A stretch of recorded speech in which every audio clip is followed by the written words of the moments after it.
Well, Lord. I'm going. Move.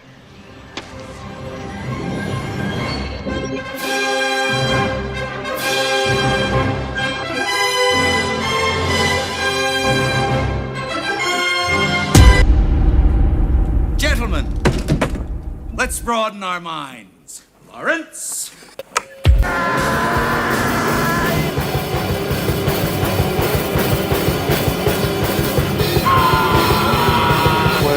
Zero!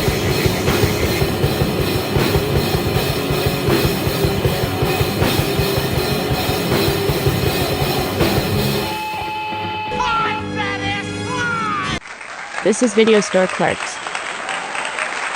Welcome to the store.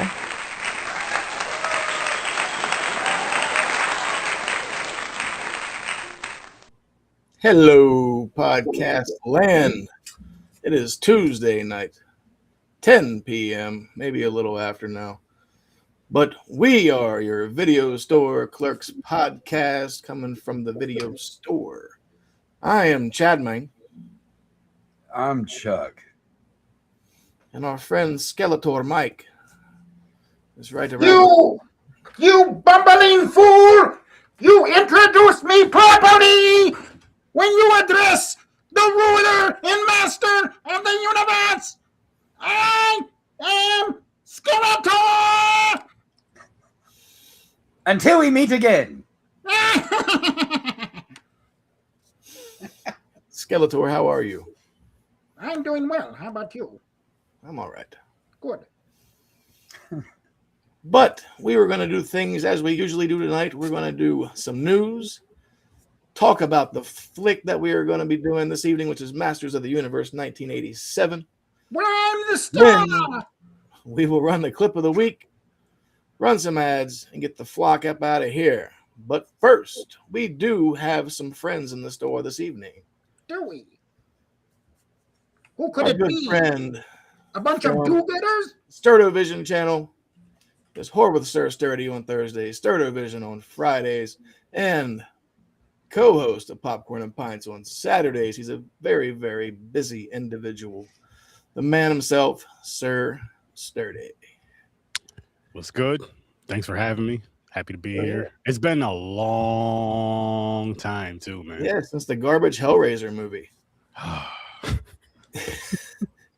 You guys just keep inviting me out for bad movies. Oh, what are you talking about? What are you talking about? Bob? How you been, Sturdy? I've been good. I'm on vacation now, so just kind of chilling. How about you guys? How you all doing? We're doing good. We're even better now to have you back on the show. It's been too long. Yeah, Way too long, man. I know you have an early bedtime. We go a little late. I do during the work week, yeah. Oh, nonsense. Just gotta get overnight jobs like us. That 5 a.m. comes early, so I'm up and out. But I'm glad to be here. Glad to have you, man. Oh, yeah, been too long. But and we also have... Chapman, you said there were more. You said there were multiple friends. There are multiple friends. Well, who else is here? Our good friends from the Scene Snobs. Go check them out on Monday nights, 8 p.m. Final season, from what I hear. Let's bring these cool cats in here and see what they got going on. Mr. Mick Manhattan and Casey the Madman. I'm sorry. Do you guys have Breaker? I'm in the mood for some Chuck Norris. Norris. If you don't have it, I'm out of here. I'm going to go to Blockbuster. Yeah, it's in the back. I'm so excited to be hanging out, guys. This is awesome. Stoked to be here for one of my all-time favorite movies, Skeletor. To be in your presence. This is so rad. Come on, Casey, wow, be so cool. exciting. We gotta act like we're supposed to be here. Yes. I don't know how to be cool, bro. Welcome. Isn't this Casey's first time on the show? This is Casey's first time on the show. Very welcome. Nice. Very nice. Hell yeah. Fun group. I'm sorry you're missing Dave, though. I feel like everybody misses Dave. They be calling the store asking for him, and we're like, he ain't here, man. Dave's not here, man. I think he's looking for the cosmic key. So how have you gentlemen been? It's been He's hanging with Wildor. Good. Thank you for having us. I appreciate it. Yeah, our last run. We're going to Halloween, and then we're gonna retire. We're done. Yeah. So go check out the Scene Snobs because we are at a point in our lives where we're just like, let's just throw whatever we got at it and have fun each week. So it's been pretty inspiring lately. So We gotta have fun. That's what we're here for. Yeah, absolutely, man. We're giving it our all. We're just throwing everything with a kitchen sink, just enjoying ourselves and enjoying how and why we got into podcasting. So having a great time, being able to hang out with y'all. This is what it's about. Being here with the Video Store Clerks, ready to talk about a fantastic film. This maybe a masterpiece, I might say. Well, I have a feeling there's going to be a few people arguing that. It won't be me. It won't be me. 2 words. Fucking Grindelwald or whatever the fuck that name is. Grildor, bro. Grilled. I watched it today and I'm still like, I don't care. It's not Orko. This movie severely lacks 2 amazing things. Battle Cat, Orko. Just 2? But it has 2 amazing things. It has Evelyn and Tila. Okay. How many characters did they make up for the movie out of all the characters they could? They used Beastman. That was it. Like, we got He-Man, like we got Beastman. Bro. What are you going to have, Skunk Blade? Man? Blade? His name is Blade? Yes, way before Wesley Snipes. With half the talent on the swords. Lawyer. All right, well, hold those thoughts, gentlemen. Let's see what kind of news we have this week. Booyah. Booyah.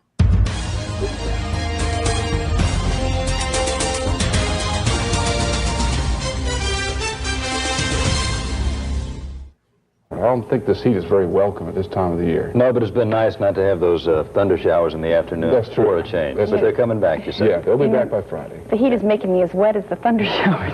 Oh,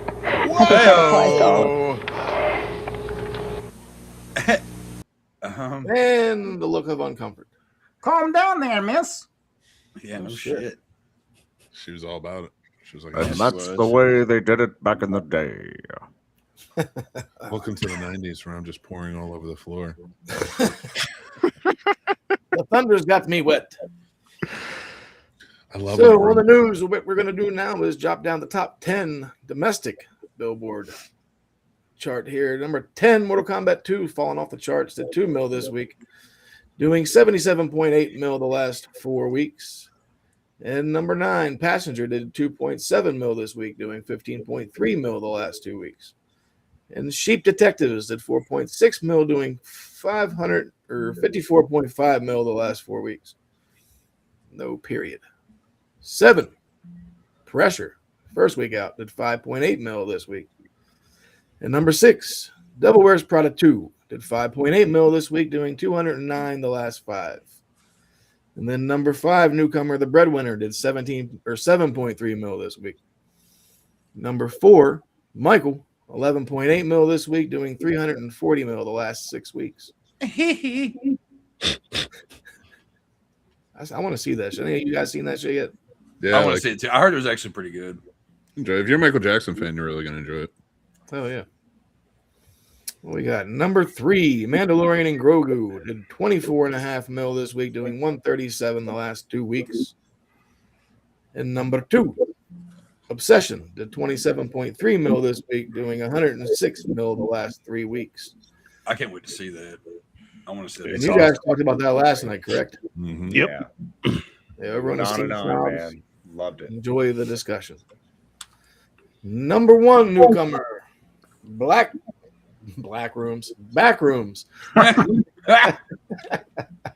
I'll tell you, I spent most of the early 2000s in a lot of black rooms, if you know what I'm saying. First week out, it did $81.4 million. Fucking Skeletor is going to get me. There's your top 10. And I'll make which movies did you review over on the quick views? Every one of those. Every one. Well, Backrooms I haven't reviewed yet. I've seen it. I'm putting together my review now. I'm writing it out and getting things ready. But it's because I like to take a little time to like really kind of go over it. And honestly, I want to say before Backrooms this past weekend, the weekend before had come out the week before that. and Obsession came out #1 against a Star Wars movie. And that's a big feat that's a record-breaking big feat for horror in general. And I just wanted to put that out there. Go see it. It's probably the best horror movie of the year. Backrooms was enjoyable too. Like very enjoyable. I really liked it. Let me ask you a question about Backrooms. Would you take a 13-year-old to go see it? Is it okay enough to go like for? Yeah, for a 13-year-old. Yeah. Like I wouldn't take my like 9-year-old. Way too much. Well, my kid's big into liminal spaces and shit like that. So like he really wants to see it. So I was like, let me ask around. But yeah, okay. The only thing I will say is I know, like I've heard the lore of the Backrooms. I watched some of Kane Parsons' like short films that he did, that whole series. Only more so out of intrigue. Not that I watched everything just to know everything about the Backrooms. So I don't know really anything. I don't know the lore other than like how it started in 2019, where it's coming from, how it's been built. But going into this, I just got the movie I got, and I appreciated it for what it was. So I don't know if people who really know the Backrooms are going to like it, so I can't speak for them. But if you don't, I think you might enjoy it if you really just go for it. Oh, cool. Nice. Yeah. My kid will be happy to know that. Yeah. I think it'd be fine for him. Let's jump onto some grim subject here. Some people that we lost the past week. We lost Charles Cioffi, who was the chief in the Shaft movie back in the day. He was 90 years old. Oh. So he lived a rather fulfilling life, I feel. How'd he die? It's a natural cause. Slipped on a banana peel. Oh, what? Not like a racing accident? Say a racing accident? Yeah, I'm just being stupid. Yeah. Lucky bastard. It's always funny to me when somebody's like, "Oh yeah, they were like 97 when they died." Like, well, how'd they die? How do you think they died? They were skateboarding down a hill. Maybe. Skydiving, of course. Really? Piloting a small plane. Right. Crash. It seems kind of foolish to be skateboarding at 97. Sure you can. How did he die? He was piloting the helicopter that Kobe Bryant was on. Oh, that's going to be my answer. No one. Crazy. But only for oldest people you can find. Dude was a rapist. I don't care. See, Marshall Lucas passed away at the age of 80. Marsha Lucas, George Lucas's wife, passed away at the age of 80.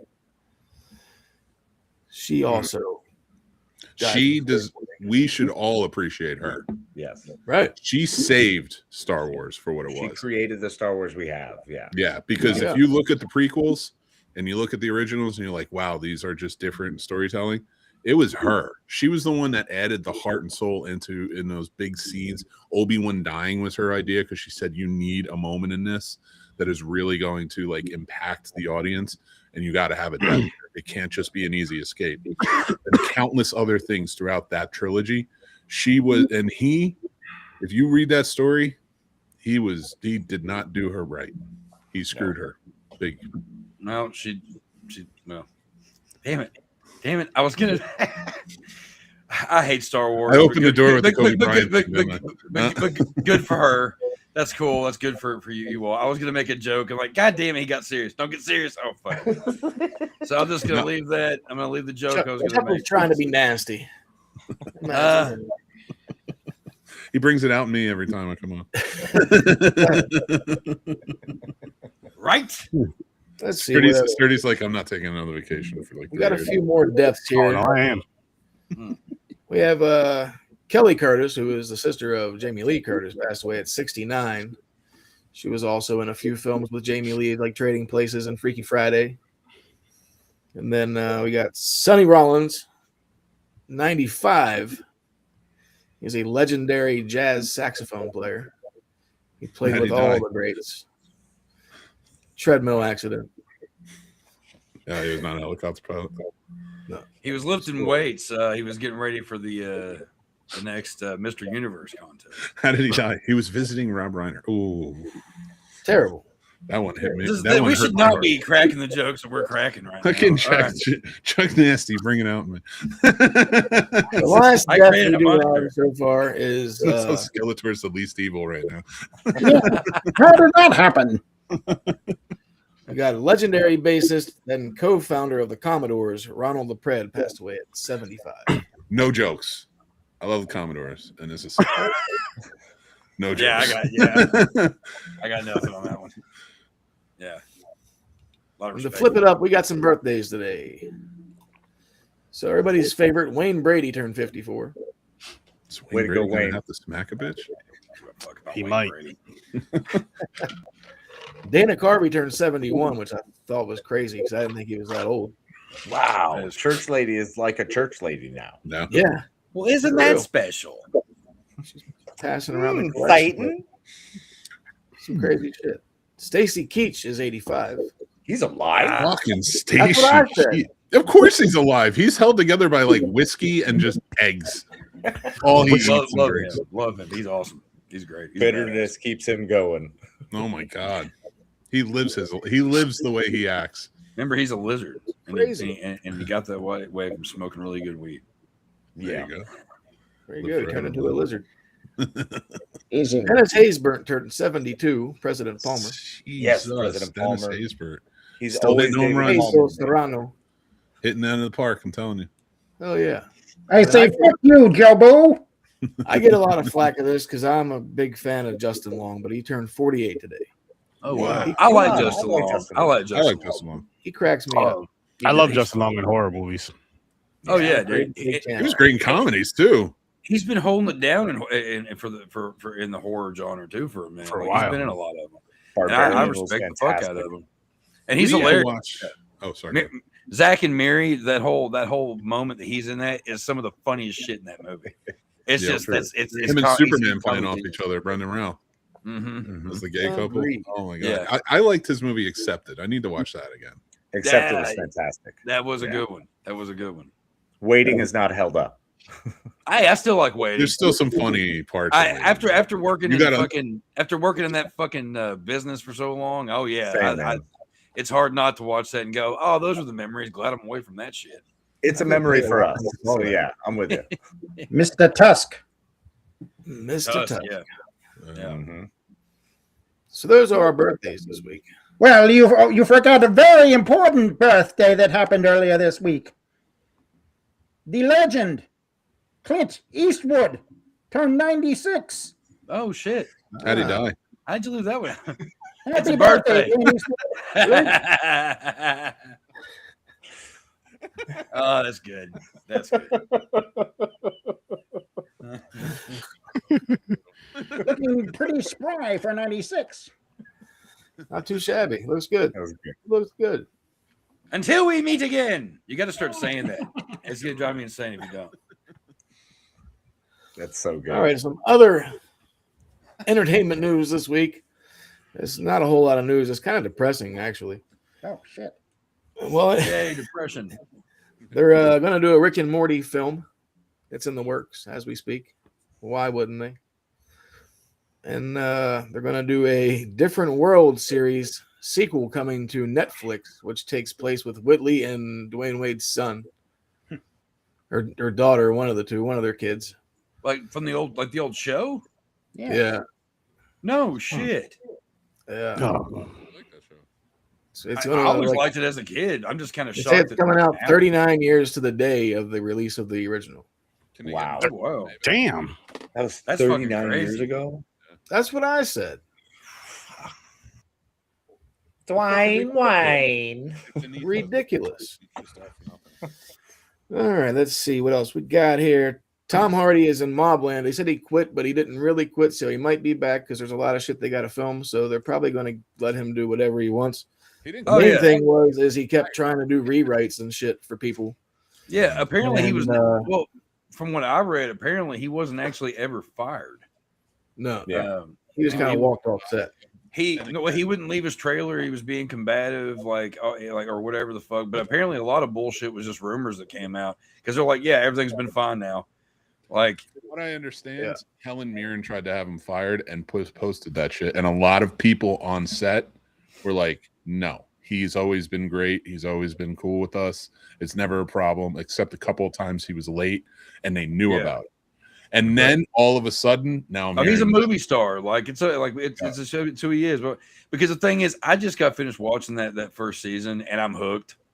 Like I've been on a Tom Hardy kick for a minute, and I love the show. And then as soon as I got done watching it, that news came out, and I was like, "Are you fucking kidding me?" And then it came out, "Oh no, it's all good."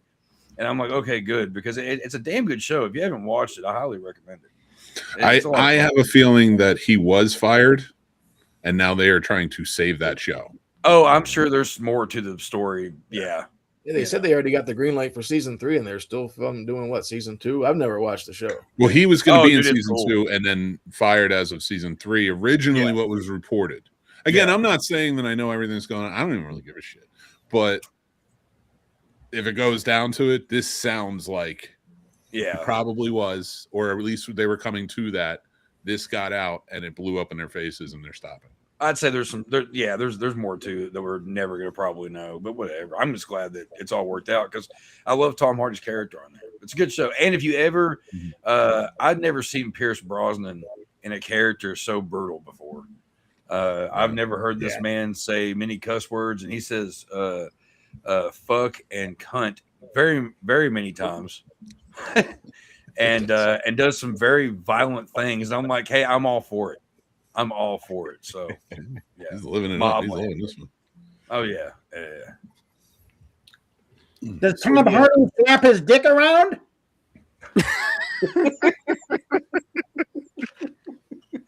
Unfortunately, this movie, this show isn't as good as Bronson, but it's good shit though.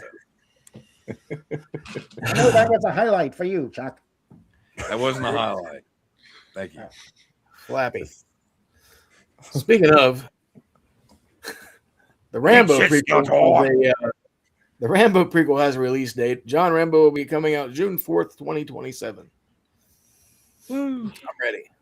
I don't care. I'm with you. I don't give two shits. Who's playing some Rambo? But let's see. Yeah, me too. But I just don't care. I still haven't watched the last Rambo movie because I don't care. I quit caring. At like 4? Okay. Some things. And the only thing I remember about 4 is him unloading a 50 cal into some dude's face. Only thing I remember. 3 was the last time I cared because he was fighting the Russians and he took out a hind with an bow and arrow. Come on. Yeah. 3 was so ridiculous. It was so funny. One's always going to be my favorite. Yeah. So the name of it is John Rambo. That's what they're calling it. Boring. Which was technically the name of the 4th one, I believe. And the kid who is Noah Centineo, who by looking at all of his shit, to all the boys I've loved before, and Black Adam are probably his 2 biggest ones. He played Adam Smasher in Black Adam. So he'll be John Rambo. Yeah. I've never heard. Okay. Yeah. What a boring title for a movie. I'm sorry. It's just it just sounds too close to John Wick. Yeah. That's probably what they're going for. Oh, probably. They should have just put it name. Yeah. Put in the Rambo letters. Mildly more interesting. Yeah, right. John J. Jingleheimer Schmidt. Son of Rambo sounds better. They have a Son of Rambo movie. It's terrible. If you haven't seen it, it's very good. I'm gonna go with Chad on this one. That's really goofy as fuck. Yeah. I thought it was goofy in a fun way. Because it's about a little kid who makes a Rambo movie. Oh, I know what you're talking about. Yeah, it's goofy, but it's I would show it to my kids and stuff. It's a touching movie. I do remember that movie. Yeah. No, but I mean, like a legitimate Son of Rambo sounds a lot better. Son of Rambo sounds ridiculous, but it sounds a whole lot better than John Rambo. It sounds like every other action movie. But he's not the Son of Rambo. He is John Rambo in a prequel. Yeah. He's joining the Green Berets, I guess. I still don't give a shit though. We've done it. You know what you got to say to John Rambo when you see him going into boot camp? Dude, don't do it. This is gonna be really bad when you get this. John, just smoke this. You're done. Smoke this and chill the fuck out for a second, dude. Like reevaluate your life just for a second. I'm gonna Oh take shit, this bat, man. I just want I'm to gonna pick put it flowers. I don't across want to that shoot knee, people. and you won't have to go. and about 700 Oregon State troopers won't be dead. Yeah, it'll be fun. The National Guard will still be. It's intact. a win-win. It's a win-win. Maybe. Wild. What's not a win? So Zack Snyder is going to be doing a reimagining of Escape from New York. Heard With that. Henry Cavill. Yeah. So it should be interesting. Garbage. I don't want anyone to touch Carpenter, much less Zack Snyder. No. Everyone has touched Carpenter. That man sold his properties to everyone at one point. Oh yeah, but I it's never usually a good thing. No. And this is a movie like, come on, man. I don't know. I don't have high hopes for it. But hey, you all know me. I don't have high hopes for much. Listen. I have high hopes for Masters of the Universe, not this Go one. back to bed, America. Your government There is has also watching. been talks this week of Star Wars Episode 10 and them releasing a new trilogy. Wow. To try and fix the last one? I have no idea. Like, I'm just like, they should just not do that because that's not a good idea. Leave it alone at this point. I wish they'd just stop making them, but whatever. You people like them, so I mean that's cool. What do you mean, you people? I mean, Star Wars fans. I don't give a fuck. I never. I mean, when I was a kid, but it's. I mean, it's cool. Whatever. I mean, yeah, but I'm still not going to see Mandalorian and Grogu, and for me, that's a huge thing to not go to a Star Wars movie. Yeah. So it's that impactful at this point. They screwed me so hard with Last Jedi. I was like, all right, you win. Yeah. I'm out. That was the one where I was It like, was that bad. maybe I'll see these again. It just messed with. It hurt a lore that I wanted to really be able to share with my daughter, and it kind of destroyed that. It blew it up a little bit after having such promise because she loves Episode 7, man, loves it. So that was a bummer. I get that. Yeah, you got me with the dad shit. I understand. Well, it's not for me. That's the thing. I've reached an age where these aren't for me as much anymore. It's what I get to share with her, and that's what I freaking love about these movies. Quit being sentimental. I understand. I get it. Fuck. I just tell my kids, this is for me. If you don't like it, Oh, you're the it's problem. my excuse. It's my excuse for shit. I keep They- up with they- the cartoons. They killed me with the book of Boba Fett. Fair. Absolute murder, man. MDK. You lasted longer than I did. Terrible. Well, that's the news I have this week, gentlemen. So now let's dive in to the Masters of the Universe. Came out please. August 7th, 1987, on a budget of $22 million, but it only pulled back 17.3. Oops. Took a little bit of a hit.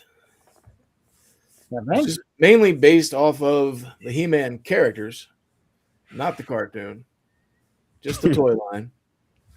And Mattel backed it, and then they had Canon back them, but then Canon kind of fucked them, and then they just backed them out later on anyway. Well, Canon isn't notoriously high end. Sure they are. They made all the gems. RoboCop? Come on. But at that time, like they just did this and then Superman 4 before? Yeah. Destroy Superman. That was bad. As a kid, I loved it. As a kid, I thought it was so cool. And as I got older and watched it again, I was like, "Oh wow, this is horrible." Yeah, as a kid, it was fun. It was a good time. Yeah, it was fun. It was funny. It was goofy, and you're like, "Oh, his fingernails grow out, and he's got the voice of Lex Luthor." And you get older, and you're like, "That's not that cool. That's kind of stupid."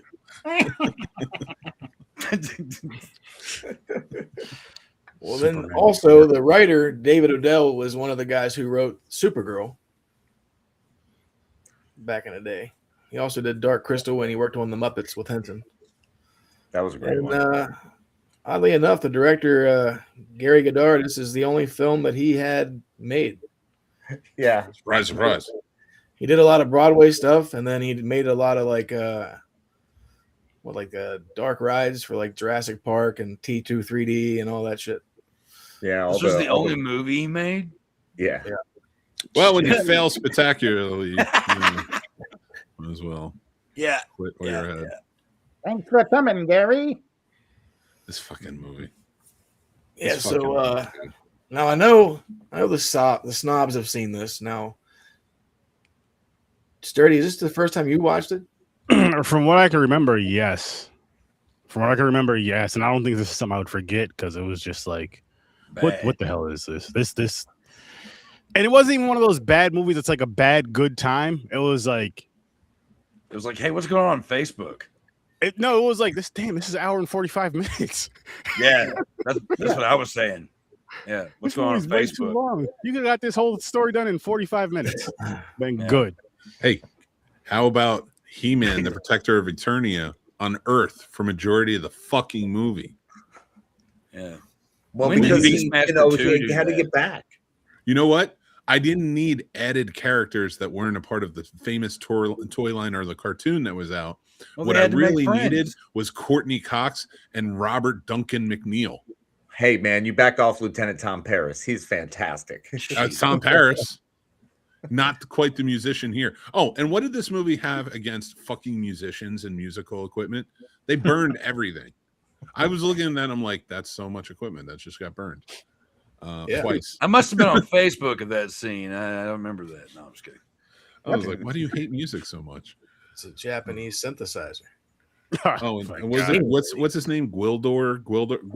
Yeah, not Orko. I'm calling him not Orko for the rest of the night because he was not Orko.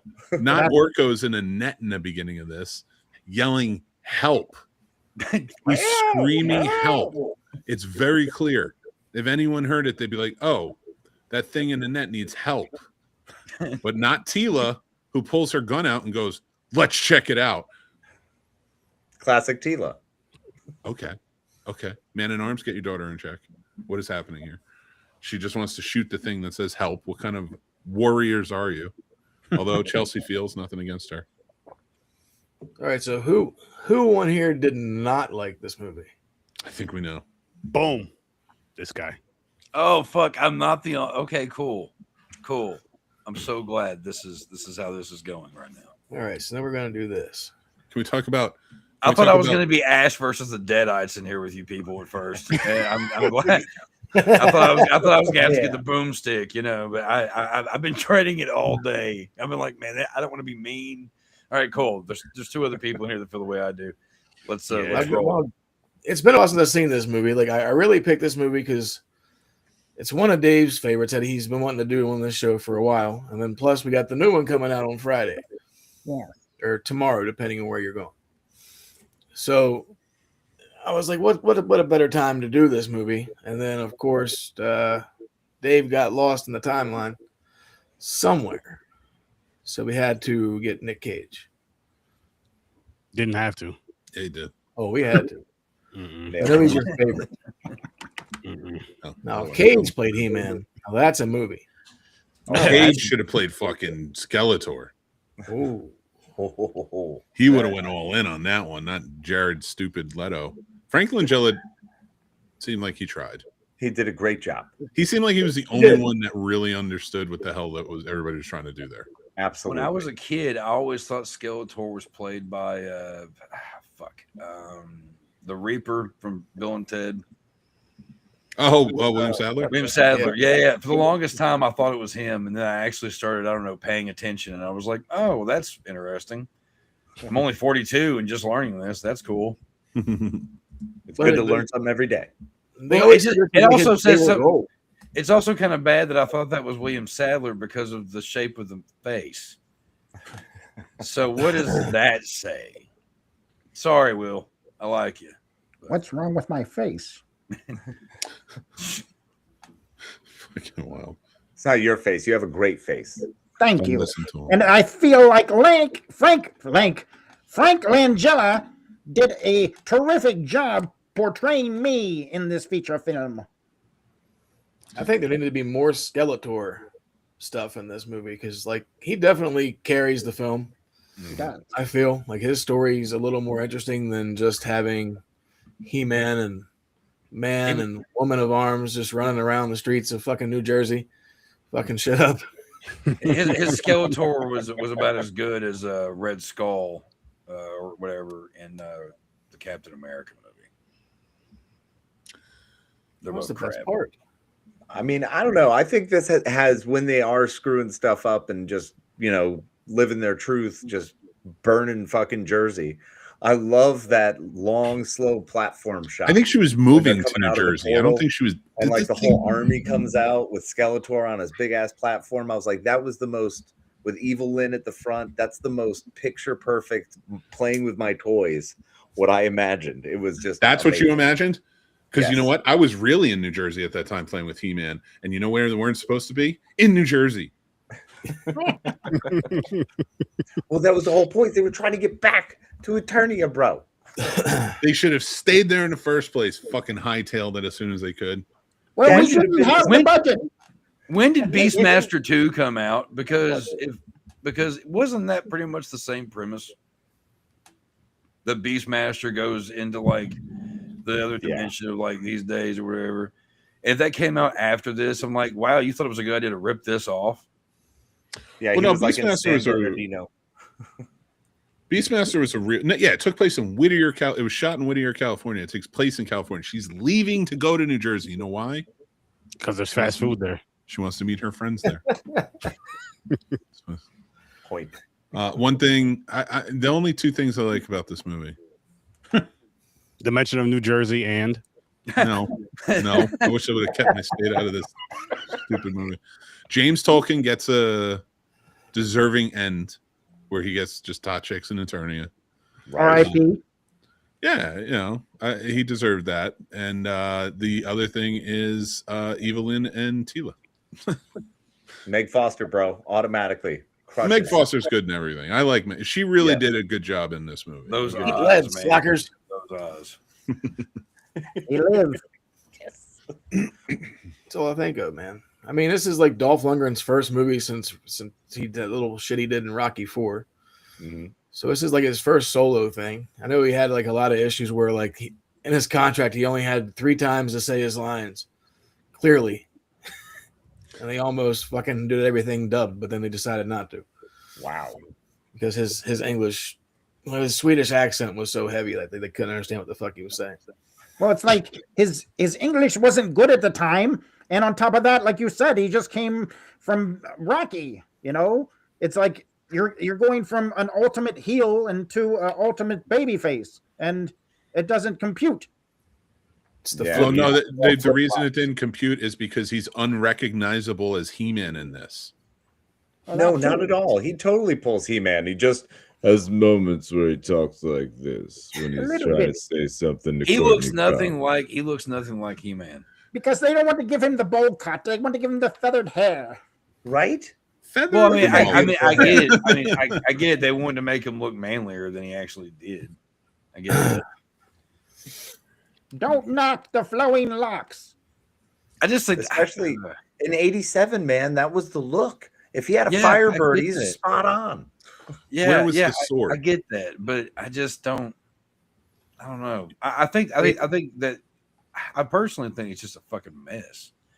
Well, then It's you like- got Courtney Cox. The only thing she did was the fucking dancing in the dark video with fucking the boss. Not true. She was on Family Ties. She played Alex B. Keaton's girlfriend. Is that before or after this? Listen, I don't know. Very early in her career. I'll look it up. Whatever. Yeah, like the old wholesome. Nobody knows who the fuck she is. Courtney Cox. Mm-hmm. We don't know that yet. How many And times? she passed out really well. She played sleeping often. She did. Yeah. She was very hard to pin down when she joined fucking Family Ties. 88. There you go. 88. So after. There you go. I mean, she was probably filming them when it been, I'm not backing you anymore. She was on it though. I'll give her that. Like at least it was around the time. You know, I thought we were teams. You just fucked it. So. No, blame him. Maybe that's why she was going to Jersey to go hang out with the boss. Dope. She had backstage tickets. Doesn't even say she was on. I can't even find Family Ties on here on this list. Oh, it's there. I know. I just can't find it. That's what I was saying. No, it says 87 to 89. You lying sons of bitches. And so she started in 1987 on season 6, episode 1. September 13, 1987. Fuck. So she was filming these while filming Masters of the Universe. After. After. I didn't even want to look that up, but like I felt challenged. Now I have information I didn't need to know. All right, so now I'm curious too. So Chuck, what's your beef with the film? I hate it. It's annoying. I have better things to do than waste an hour and 45 minutes of my life reliving something I hated as a kid. So as a kid, I was a fan of He-Man. I was a fan of everything because I was a kid, and I enjoyed goofy, stupid shit as a kid. And some of that shit doesn't hold up. This did not hold up. And the movie, I just never liked the movie. Even when I liked He-Man, I hated the movie. I didn't like it. I didn't like the aspect of like, oh, look, they've fallen into this other dimension, which is our world. And all, like, I don't know. It just, even as a kid, I watched cheesy shit all the time. And this movie just always made me mad. And it just seemed like a waste of my time. And I'm sorry. But it's just, everything about it was just, it made me infuriated. They're sitting there in a parking lot bush. Okay. They're sitting in a bushel right next to like McDonald's or some shit. And they're just eating. And nobody happens to notice that they're dressed like they're getting Robbie's ready to start a barbecue. war. Yeah. That's what it is. Sorry. I didn't remember it. It was food. Okay. Like just stupid shit. Like nobody fucking says a thing. Nobody notices this weird shit. Hey, how about this little guy running around that happens to look like he might be able to eat your children? Nobody happens to notice a goddamn thing. Everything annoyed me so much. Well, at least there were people at Robbie's barbecue. Like later on in the town, like you have everybody from another dimension show up and nobody from Earth. Where the fuck are the people in this town? Right? Where'd they go? I think that they could have done so much better with this. And this is one of those movies that nostalgia, I realize, is something that we all have. It's a personal thing, whatever. But some things I just think just need to just go away. And I think some things people just believe they have to make believe they love this shit because it's nostalgia, right? Like, oh, when I was a kid, I really loved this. I have to love this now. Or like, you know, I don't know. Nostalgia is a weird thing, but like, I just, this one just, because I was excited about watching it because I hadn't seen it since I was young. And I was like, oh, now this will be fun. It wasn't. It bored me. It made me mad because of how stupid certain things were. Because I'm like, this movie takes itself seriously in ways, and it's not supposed to. And it just, I don't know, but it was goofy, and I like Goofy, but I don't like this movie. And I just, I don't know. I have a lot of friends who are like, man, He-Man, and all this shit. And I'm like, I don't give a shit. I don't understand it now. As a kid, I liked all kinds of dumb shit. All kinds of dumb shit that now I'm like, that's dumb shit. I'm like, you know. Oh, you still like dumb shit. Oh, I'm sure I do, but it's a different level now. You know, now I'm at the adult dumb shit that I like. As a kid, there's a, you know, it's like a kid watching Barney and then growing up like at 42 going, you know, I think I'm going to watch some episodes of Barney. Then you look like a fucking weirdo. Like, you know, there's just, as you get older, you start figuring out some things, and I figure out that I really do not like He-Man. Sorry, I'm one of those guys, and I don't give a fuck. I said it there. I said it. I will know that answer after tomorrow. And then if this other one, I'm just like, yeah, maybe He-Man's not for me. I'll figure it out. Then it's maybe that. I will say I understand why people have a nostalgia. Like listen, we know how many horror fans do we know where it's like, come on, stop saying that's the best thing ever in the horror genre. Come on, everybody thinks the 80s is the absolute bee's knees. I love 80s. This is a major motion picture in the 80s. This kind of shows this. My argument is the 80s were fun. They had a lot of fun movies.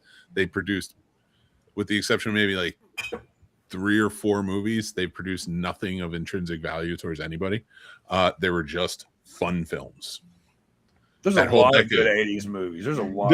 I didn't say there weren't good movies. What do you said? They have no value. Like they're not.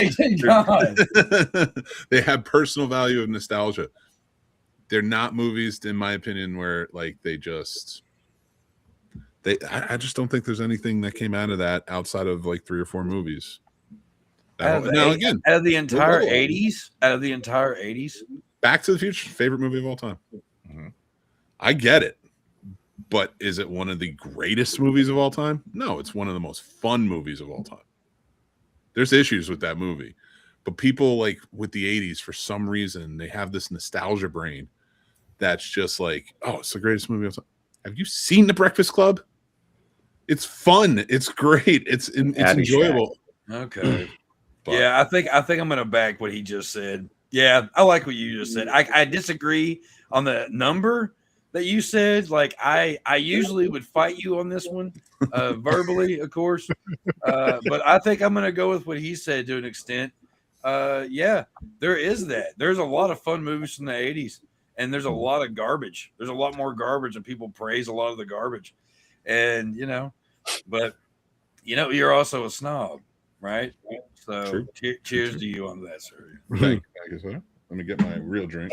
It depends on what you look for in film. It's like in sports. Everybody debates who's the greatest of all time. Is it Michael Jordan? Is it LeBron James? Is it because they have more championships? Is it because they have better shots? What you determine to be the greatest of all time or great in general is very subjective. So for a lot of people, having fun and being entertained in a film is possibly more important than having a storyline or things that make sense continuity-wise. That's true. To certain people, that may be enjoyable. Yeah. And to the layman who likes movies, that's true. But, I've been studying movies for almost 30 years now and filmmaking and everything else. And the 80s produced that, exactly what you said. Those movies. Now, I'm not saying the entirety of everything pop culture in the 80s. The music was making some astounding moves that shifted the for good and bad the sounds forward in major ways. But it's the movies, in my opinion, most of them were fluff. The key element of the 80s. Which cocaine. one? So the key element of the 80s is cocaine. Right. Bingo.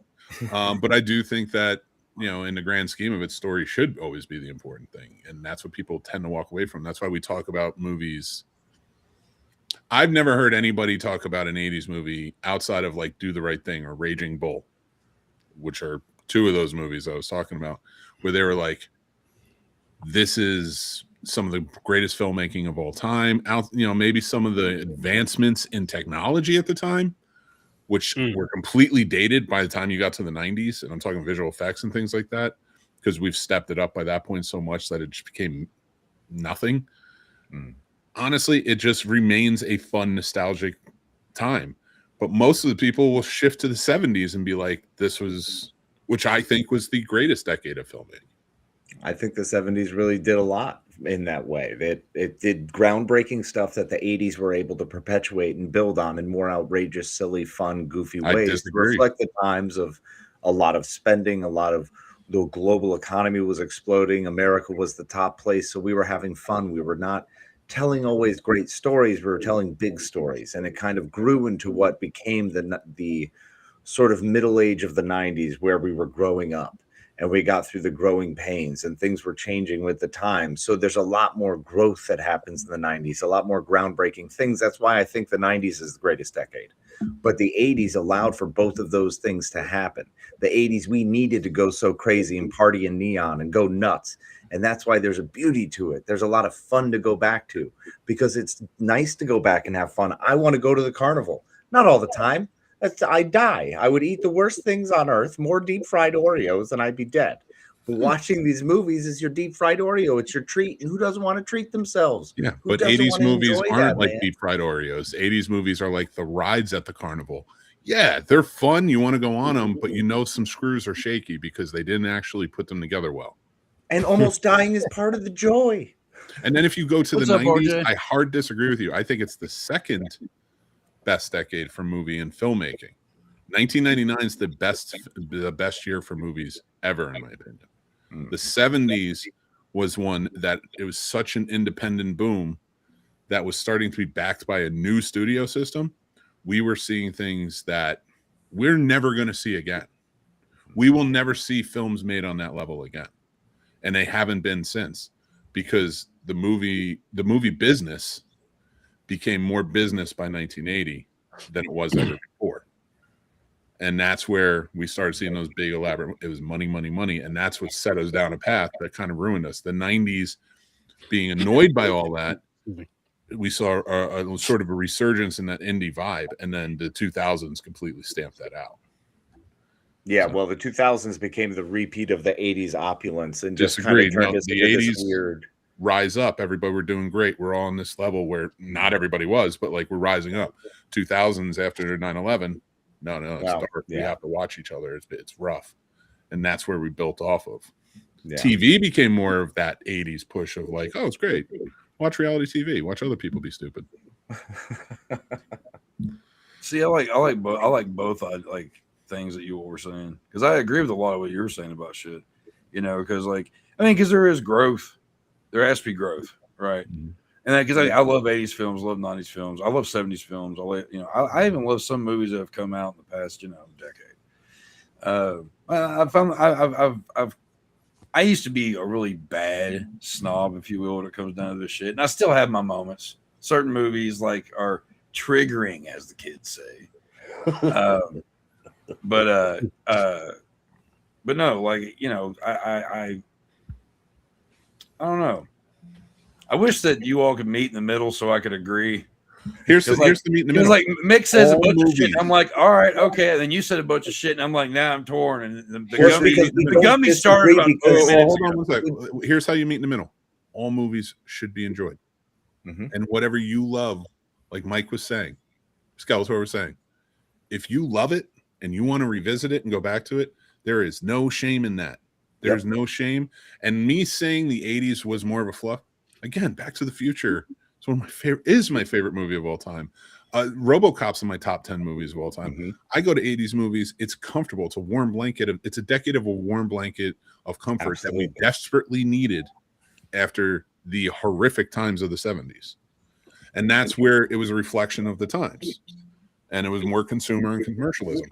I'll tell you, I watch a lot of movies each year. If you look at my IMDb, because I went year by year about how many movies I've watched, some of the 70s, it's like maybe like 40, 50, about that. By the time you get to 1980, it's over 100. We have exponentially, by that time, ramped up what we were doing with movies and shoving as much stuff, and it was oversaturated. We never went back down. And we got less good movies, really like well put together, like formulated movies. Oh, I agree with that 100%. Big movies. Yeah, I think that one thing that's for sure is they don't care about the product anymore. That can be seen in 1987 in August when this movie came out. What? Well played, naysayers. Enough with you naysayers. Casey, tell us why this movie's great. Yes, please, Casey. This movie takes me back to a fantastic time when I first fell in love with falling in love with movies. I was a huge He-Man fan. I had all the toys. I was a big fan. It was the only thing I really had of toys were these. This was my thing. I had He-Man, and everybody knew I loved He-Man. So when I got stuff, it was He-Man as a kid. And I loved the TV show. When this movie came out, I was, roughly 10 years old, 11 years old. So it was one of the first times I really latched onto something and it went, oh, they made a real life version of the show that I love. So I started to watch it and I got into it and it was so terrible.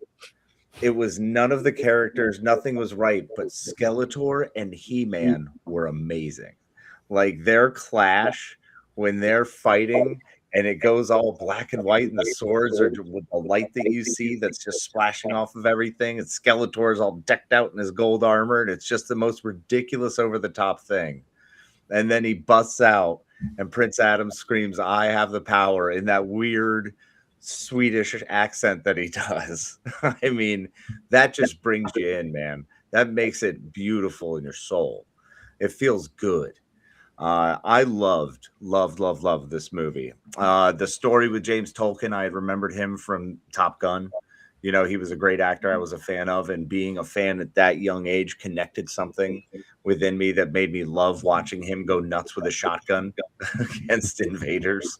It was just a beautiful moment that I'll never forget. And lighting the whole place on fire, destroying the music store was great. Gwildor was awful. He was miserable. He was he hurt my heart. He was so bad. But I came to love him because you had the love story with the two high schoolers. And, I'm a young kid going, yeah, I love that. So rewatching and seeing this brings up all those feels, and seeing it through these eyes is fun because I'm an old man now. I'm getting on to be an old man. And it's nice to have a connection to those moments, to that kid every once in a while. Just go, cool. You're doing all right, kid. Well, if you like fun movies that are truly terrible, I have a decade to sell you. All I have is this, man. All I need is this. This is a fix. This is a strange drug that occasionally seeing neon lasers shooting and blowing up, I guess, somewhere in California. It's just awesome. Like I said, that platform shot is really great. Everything about it was just really bad, but in all the best ways. And I love it, and I still cheer at it. And it's a fantastic flick. Will I watch it again anytime soon? Probably not. This is my retirement. Unless maybe if I'm out in the wood shop working on something, and it happens to be on in the background, I ain't gonna fight it. Yeah. Yeah, back in 2024, I started retiring movies. Like, I'm never gonna watch them again after a certain point. And I didn't think I'd watch this again. I just thought it was retired until today. And so I've watched it, and now it's retired. We agree. I'm with you on this. This is definitely retired for me as well. It was, and the bad thing about it, like you were saying, Casey, how it's like they made a live action version of this cartoon that I enjoy. So going to watch this now, I'm like, can you imagine somebody being a big fan or wanting to get into He-Man, and this is the direction you send them to? Like, yo, listen. I loved He-Man growing up, and you're talking about the cartoon. You got to check this movie out, right? You might lose some friends. Your family may cut you off. This movie made zero sense, and it didn't make me it didn't even make me want to watch the new one or the cartoon. It just made me want to just say, fuck it, just throw He-Man away. I'm not going to do that. I'm going to go and try to give the newer movie a chance. But now I don't want to see it in theaters after seeing this shit. I'm just like, just in case it's bad, I'll just wait for it to come out. Watch it on streaming. It looks terrible. I don't know why anybody's excited. It looks horrible. I don't know. I am. I think, like, with what Casey's saying, like, this looks like He-Man. I'm into it. I want to see what happens. And if it is terrible, that's retired too. Then I'm just not going to be visiting He-Man over and over. But I mean, I can't wait to hear what you all think. I will never watch it. That one has Battle Cat. This one, I don't know. What did it have? Had Tila. And Evelyn. Dude, no. First of Megan all, Foster, bro, those eyes just cut through my heart and my soul. I feel like my over the nostalgia sexiness of the ladies in this movie. I feel like my nostalgia goes back to like Ghostbusters.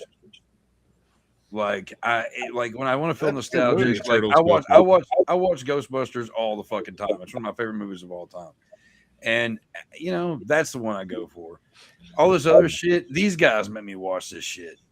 Like, I mean, like, I don't like every time, like, if anybody wants to go back 2 weeks ago when they said this, the look on my face was not one of somebody going, yay. You know, I bitch and complain so much. Okay, but I try to be a trooper. All right, I give you my honest opinion. I make some jokes, but nothing is personal. Everybody likes what they like.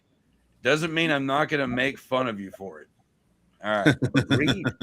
And I will love it no matter what. Come hell or high water, bring it on. Hey, I love the fact that you stand on that hill. And I stand on that hill with a lot of shit people would disagree with. You know, I'm a Jason Goes to Hell fan. I don't care. I don't care. I love it. Whatever. It was weird for me going back and rewatching this too, because going back and rewatching this, like, I remember loving this shit, and I mean, I still do, but I did find myself a lot more going, "What the fuck? Like, why? What's going on?" Like my main beef, though, it looked like the whole thing is there's so much unneeded Julie backstory with her parents and shit. Yes, like the whole fucking scene of the cemetery could have been gone. Like, that would have saved us like 15 minutes. I mean, they could have found the fucking key somewhere else. Hour and 45 minutes. I just want to throw that out there. Come on. I do want to point out that Courtney Cox and the one who played the sorceress, Christina Pickles, they played mother and daughter on Friends. Yes, I didn't see that. So it's a little bit of a connection there. Pickles! Another cool connection, Sorod, who was the reptilian one. They kill him off for no reason. Yeah, like, he messed everything up. He was played by Pon Mars, and actually, he went on.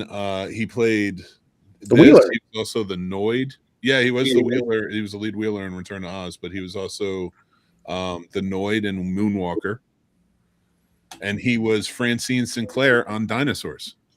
That's awesome. A number of characters on Dinosaurs, actually. Yeah, but she was the main. The family was the main. Big So. More known. Listen, I could go over all of them, but I'm going over one. Right. Don't make the 80s about it, all right? I don't need to get that in depth. No, I'm just kidding. But we could. I thought it was kind of funny that his highest rating on IMDb for all of his work is Dinosaurs at 7.5.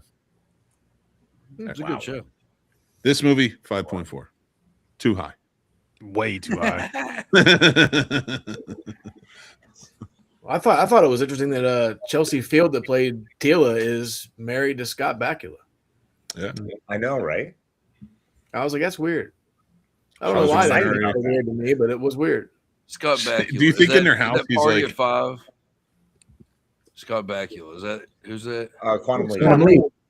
Oh, what am I thinking of? Sorry. Yeah. Duh. Do you think that the minor league Indians? Shut the fuck up. Yeah. It's like when somebody says a name and you're like, wait, what? Like, I know. Yeah, I love Quantum. Yeah. Okay, Chad. Do you think in their house he's like, I'm a starship captain in Starfleet, and she's like, well, I was Tila, and he's like, nobody knows what the fuck that is. You really think she says she's Tila? I mean, is she going to say Virginia Slim from Harley Davidson, the Marlboro Man? Or would it be the Western flight attendant from Commando? Or Sarah Hollenbeck from The Last Boy Scout? Yeah, Tila's probably. Please don't bother my friend. He's dead tired. He's dead tired. He's going to quantum leap that ass. Yeah, that's right. Bro, Commando is one of the old times. That's another hill I'll die on, is Commando is the tops. I didn't say I it do love wasn't Commando. fun. I do love Did Commando. not say it wasn't fun. I said she played Western flight attendant. Yeah, I remember. Do you think that's the scene that's the one she's gonna argue? Well, when I was with Arnold that time, and Scott's just like, yeah, well. You think she wrote an Oscar thing for it? Speech? Yeah. She thought it was that good. I did so well. I did such a good job on this movie. Listen, if there's one thing Dolph is gonna get me. And it becomes a joke like fucking 30 years later. Well, I mean, it's a pretty big deal if you're early in your career. I mean, I'm sure Courtney Cox. This is a big budget film. It's Masters of the Universe based on the animated series, and the animated series was so popular you couldn't not be excited working on this project, I'd imagine. But Commando came out before this. Right. So she knew what a good movie was when she took this role. She was stepping up. I mean, this is Dolph Lundgren's first movie. Commando, are you kidding me? No way. She went on to Airwolf. She played Burnett. I think a lot of those people got sold on Franklin Airwolf. Airwolf? That was like Knight Rider of the Sky. I loved Airwolf with Jan Michael Vincent and Ernest Borgnine. Oh my I think if I were an actor in 1986 and they said, we're going to cast you in the new Masters of the Universe film, I'd be fucking excited. Now, what happens afterwards once it comes out? Well, shit. But I'm going to be excited first off. I would have been excited until the message. I get it. And said, "Here, read this," and I opened it up. And page 1, it was like, "Back on Earth." Yeah.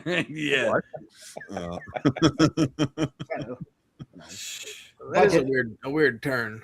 But I mean, it looks like the new one's going to be on Earth too. So poor Meg Foster. She went on the date list. That was it. No, I'm just kidding. She did a ton, man. Yeah, she did a lot. She's been in recent stuff that's been amazing too. Like Stepfather 2, Make Room for Daddy. Yeah. Hey, Stepfather 2 is a good one, man. It is. That movie is nostalgic for me. With Jonathan Brandis as the kid. Yeah. I remember being a kid watching USA up all night and stuff, like around Halloween. They'd always have those fucking, you know what I'm talking about? They always have those marathons and shit. And they play like Child's Play 2, Stepfather 2, because they couldn't get the rights to the original, so they just played a bunch of sequels. And that's for a lot of the Friday the 13th, like marathons, all that shit. So I have a VHS somewhere that has Stepfather 2 and Child's Play 2 on back to back because they had a whole like sequel thing. Say the whole title. Stepfather 2, Make Room for Daddy. Make Room for Daddy. Yeah. Make Room for Daddy. Sounds terrible. I'm not going to deep throat the mic for that one. Sorry. I am. I'm going for it. You tried. No, but this movie definitely feels more nostalgic to me than actually being a good film, because that's really what it is not. Yeah, well, that's true. Here's the thing. I still love it, and if someone would be like, "Hey, let's go fucking watch Master of the Universe," I'd be like, "Cool." Like if it was playing in theaters and Casey was like, "Hey, you want to go see it?" Like, I'm not an asshole. But like, it doesn't mean that I'm gonna think it's a good movie. He would just say no. He wouldn't insult me. I thought it would be like, hey, Mick, you want to go see Masters of the Universe in theaters? Well, all right, Casey. In fairness, I don't want you to feel targeted. Like if fucking Sturdy said it, I would be like, all right, whatever.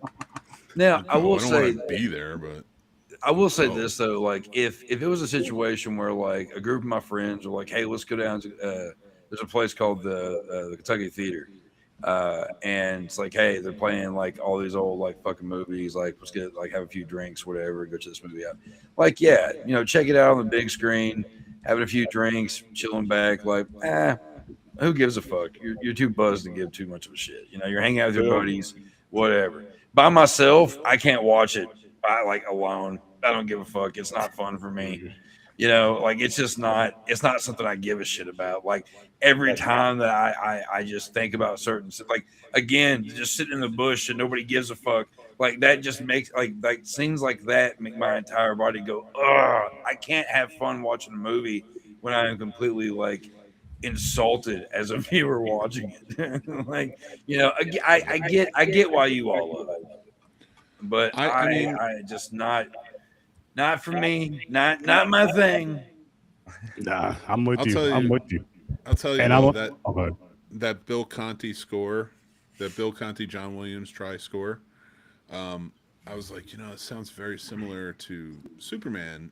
I was like, it's going to be epic, and like, 'cause Superman's epic. That opening, when you get to those that swell of the music and then in the credits, it is epic.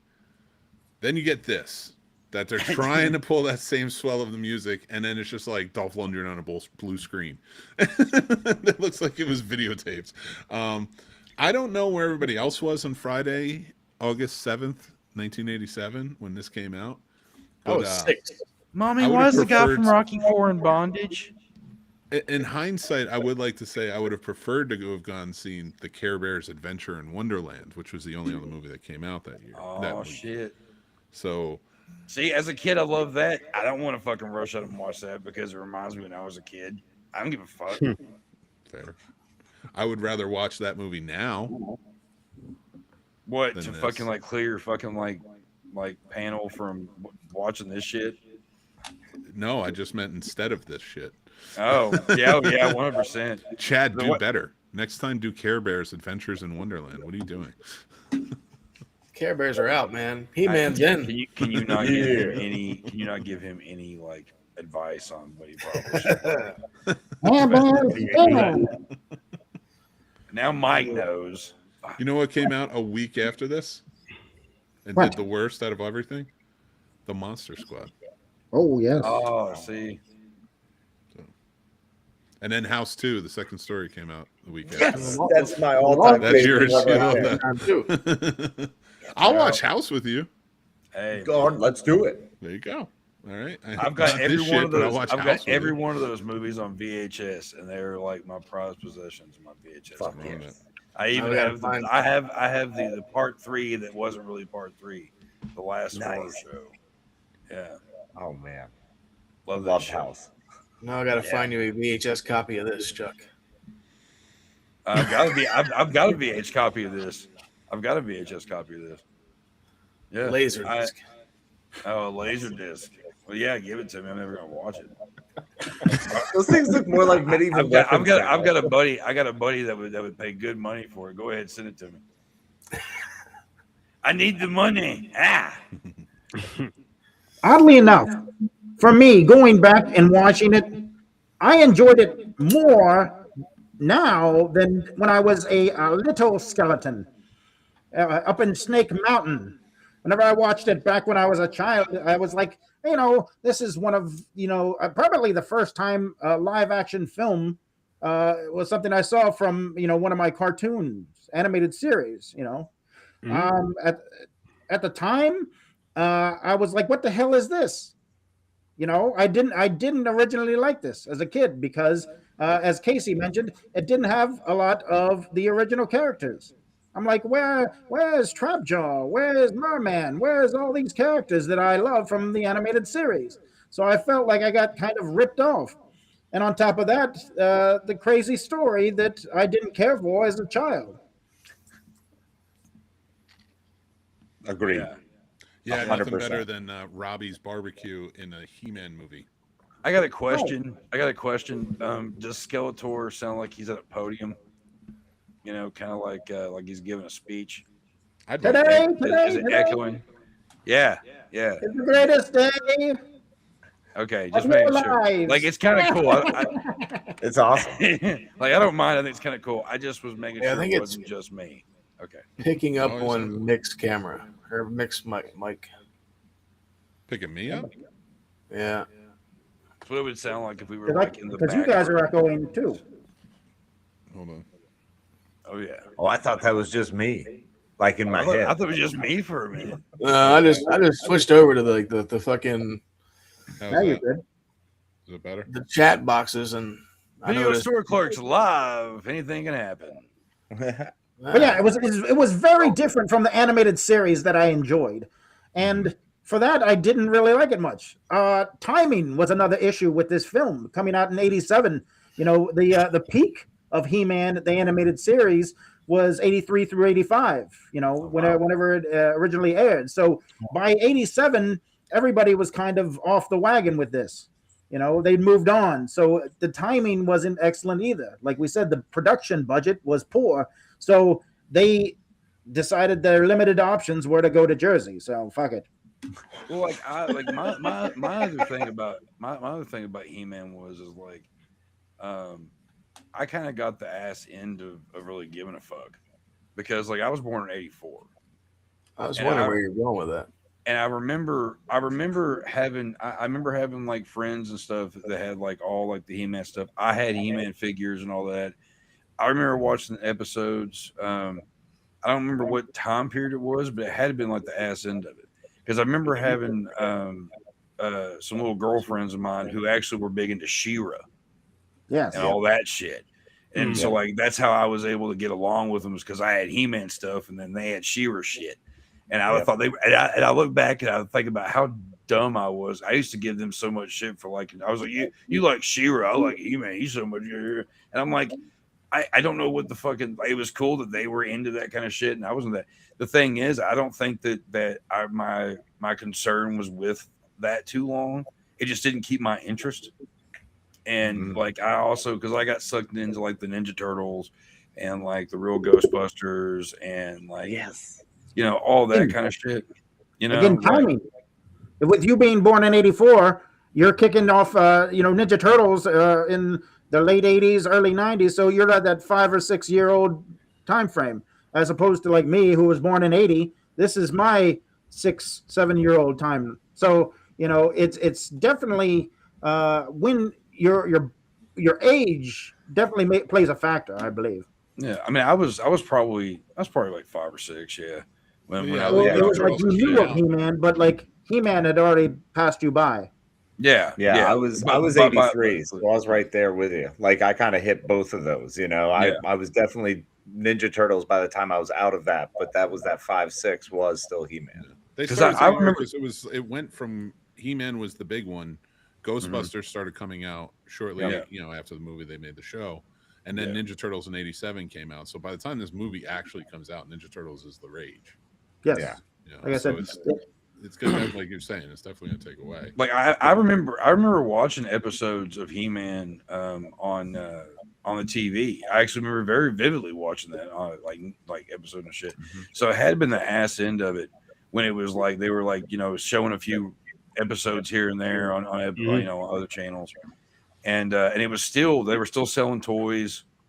Like I said, like all my friends and stuff had all that, and then it just kind of it just faded into the real Ghostbusters, and then unless you got that pesky the original the Ghostbusters one that doesn't have anything to do with the movie, and when you have aunts and uncles who don't realize that it's not the same, and you get those little disc that has like 5 episodes, and you're like, this isn't the Ghostbusters. Like, oh yeah, it's the Ghostbusters. No, this isn't. And then you find out years later it's the real Ghostbusters because of that reason. It's like, what a jip. Anyway, I was going somewhere. You ever watch the other Ghostbusters show cartoon? That shit was good. Oh yeah. No. I've spent when I lived right before I had kids, I lived alone in an apartment and did a lot of substances, and I found. I didn't have cable or anything like that, and I just watched a bunch of DVDs, and I had a whole shitload of just these cheapy fucking store DVDs, and I found a bunch of those, and I spent a wild night doing substances, and just watching a whole bunch of that shit. I've never watched that show since. Now, the real Ghostbusters, we have the whole box set, and me and my kid both back and forth like take turns watching them. Like I still watch that shit all the time. That's good shit. Oh, let's not sleep on G.I. Joe though. G.I. Joe remains sort of a mainstay. See, I wasn't a big G.I. Joe guy. I liked it a little bit.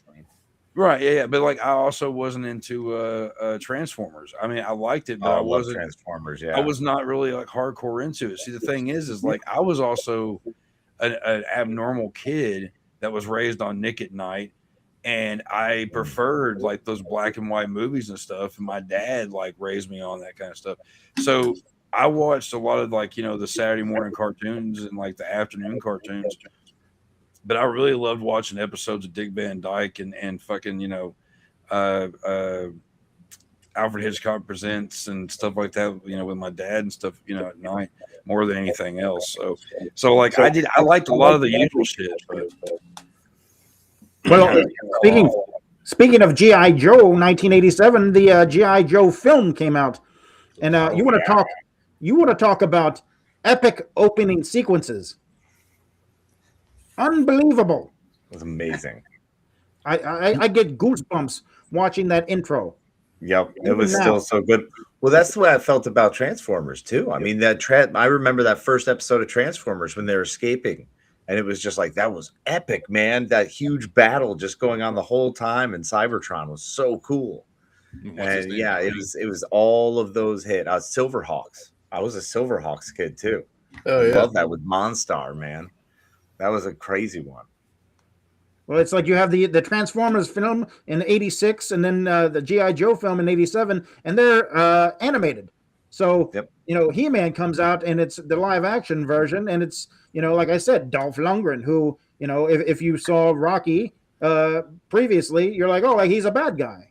I tend to wonder, with it being right, if they would have done it like a year or so earlier, like a year and a half earlier, late '85, and instead of Dolph Lundgren, imagine if they used Hulk Hogan as He-Man. Terrible. Hulkamania is just ramping up at the time.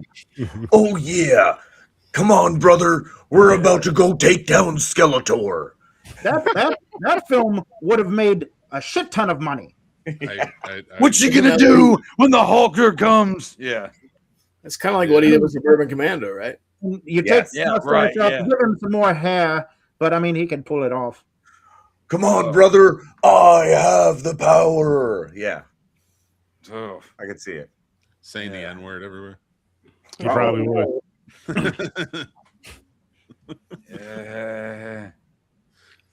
At least whoops. Well, at least he's not saying it anymore. At least in this film, they didn't go by the silly stuff in the animated series where it's like, okay, Prince Adam is secretly He-Man. Like, how the fuck do you not notice? Yeah, seriously. It's literally the same. He wasn't wearing his glasses. That's why I didn't ever understand. He-Man wouldn't wear a pink shirt. Yeah. He just changed his outfit. That's it. That's it. He's wearing clothes and he's wearing less clothes. That's it. So if he ever goes to the beach, how do they not recognize him? Yeah. What do you mean Prince he's Adam. He-Man? He has a shirt on. He-Man doesn't wear a shirt. What are we doing here? What is this? They go to the beach about this and movie too. Like there is no Prince Adam. He's just fucking He-Man, the whole joint. It would make more sense if He-Man was on blow the entire time in this movie. It would make more sense. It really would. It'd be like, oh look, he's gone crazy. Now he's in this new dimension. He's got this crazy hairdo. He's now wearing bondage.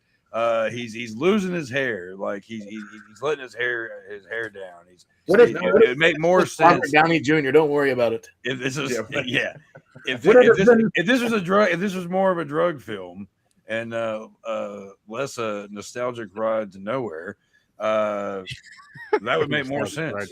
James Spader plays Man-at-Arms. I'd do it. I'd watch that shit. See, I love James Spader, and that's hilarious. James Spader back then should have been Skeletor. He was the king of the 80s villains. That man was ready and raring to go. Nah, they should have given someone like a Raul Julia, someone with more accent. You know what? Put him in a red outfit, get Jean-Claude Van Damme in there. Acquitted. Perfect. In fact, only do the Street Fighter script from the 90s, but make all of the characters He-Man characters. What's funny is they talked about doing a sequel to this, and then they asked Dolph about it during production, and he was like, "No."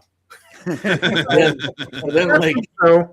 they were going to do it. Some would say he made the right decision. Well, yeah. They put a script where Adam was going to be playing football for some team or whatever, and he was still on Earth, and I'm like, isn't that like Flash Gordon? The thing was, Dolph didn't like filming this. Not just because of the story, but it was a grueling process. They said it was a 5-month shoot, and it was just the entire time him having to deal with a lot of stuff. I believe he had to do his own stunts because they couldn't find somebody, or they wouldn't pay somebody that looked like him. They're like, "Oh, we can't find anybody that's as big as you." You got muscles. They couldn't find. You probably wouldn't hurt too bad, would you? You're telling me they couldn't find anyone else to swing a sword very slowly? That was Cannon's excuse, but like I said, I believe it was because they didn't want to pay anybody. It's not that they couldn't find the person. More than likely. Well, that was a $22 million budget, and back then, that's $8 million for blow. So yeah. True. Why do you think he was sweaty all the time? let's tweeze up his hair a little bit, okay? Ooh, Donnie, you got this. Oh, get it. Ooh. You know, let's take away that shirt of his. Ooh, let's give him some leather straps. Ooh, get the dancing lights going. I see it now. The 80s. I think my biggest issue with this movie is it's about He-Man, and he's probably utilized the least. Like, everyone has more lines than him.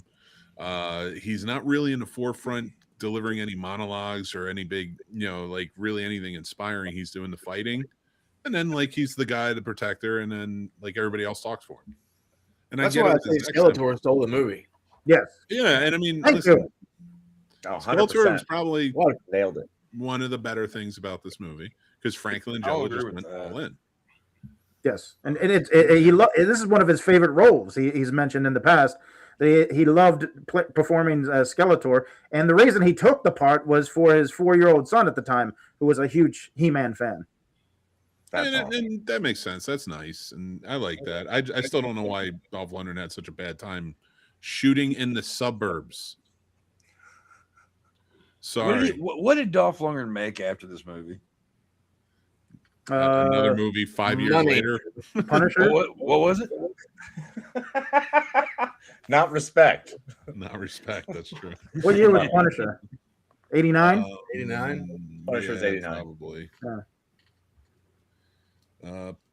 Universal Soldier came out in 92. No, I think it was Punisher because it was like Punisher. Then Punisher's 89. Yeah. And Showdown Little Tokyo. That was 90, 91. Okay. After this, he did Maximum Potential in 87. What was that shitty movie we watched with him, Casey? Dark Angel or was Dark it, Angel? Oh, I come in peace. Yep. Oh, I love I Come in Peace. It's worth it. Like to me again. That's another one that's just like fun. Oh no, that was just fun. It's completely stupid, but it's an interesting premise. Who's Peace? This said Peace, not Pete. This fucking thing. I come in Pete. Oh, I come in Pete. Oh, it's a different story. He did have another thing come out this year, straight to video, called Maximum Potential, and it was a Dolph Lundgren workout video. That's amazing. It's like that Vin Diesel How to Breakdance video. That's terrifying. That's good stuff. That's up there with Ty Bo. Amazing on ecstasy the whole time. While he's doing it. Vin Diesel's all like on ecstasy, like, all right, we're gonna get her, guys. They made an unofficial sequel to Bloodsport called The Last Kumatai. Yeah, and Billy Blanks is in it. Like Cynthia Rothrock. They got a bunch of like. Dude, there's like 5 sequels to Bloodsport. Oh no! But this was like an unofficial one they did, where they pretty much brought everyone but Van Damme. Oh yeah, wasn't Scott Adkins in that one? I don't remember. That's a great question. You asked a lot of great questions. Where did your screen die? My screen died. It'll be back. It's going through right now. It is the ever-present screen. But even better than Billy Blanks, this film has Billy Barty as Gwildor. Right, one of the great smaller actors of our time. You know who? Then he could have played Orko. The greatest lollipop. He should have been Orko. See, this is where you're wrong, my friend. They wanted Orko, but he was just too expensive to do. No, Orko was in this film. You didn't know that? He was flying around everywhere. He was invisible the entire time. Oh, actually, that was one of his powers. So yeah, I could see it. Yep. I do hear rumblings that Orko is going to be in a new one. He better be. And he's invisible. You get Battle Cat, I want Orko. I believe the fact that there's no Battle Cat in this pisses me off every day. I believe the kids call it the John Cena complex. You can't see him. Boy, better see Orko. Yeah, no, we'll get. Yeah, I swear to God, if there's a character named Gwildor or whatever the fuck his name is, bring him back. Gwildor only exists in this movie. Well, I guess they did kind of like pencil him in there after a while, but I was thinking about the scene in Wizard of Oz where remember the old urban legend about Wizard of Oz? Yeah. What's in the background? Yeah. Yeah. I hope that's where Gwildor is in this new movie. Oh no! How could you? Not the actor. Billy Barty was in Wizard of Oz. He was. Was he? Nice. Yeah. God damn, how old was he? Jesus, I was just thinking 39 to 87. Damn. I loved him in Willow. He was in UHF.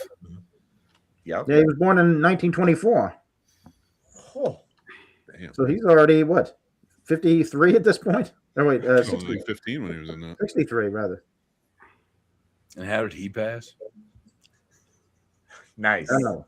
This movie. This movie.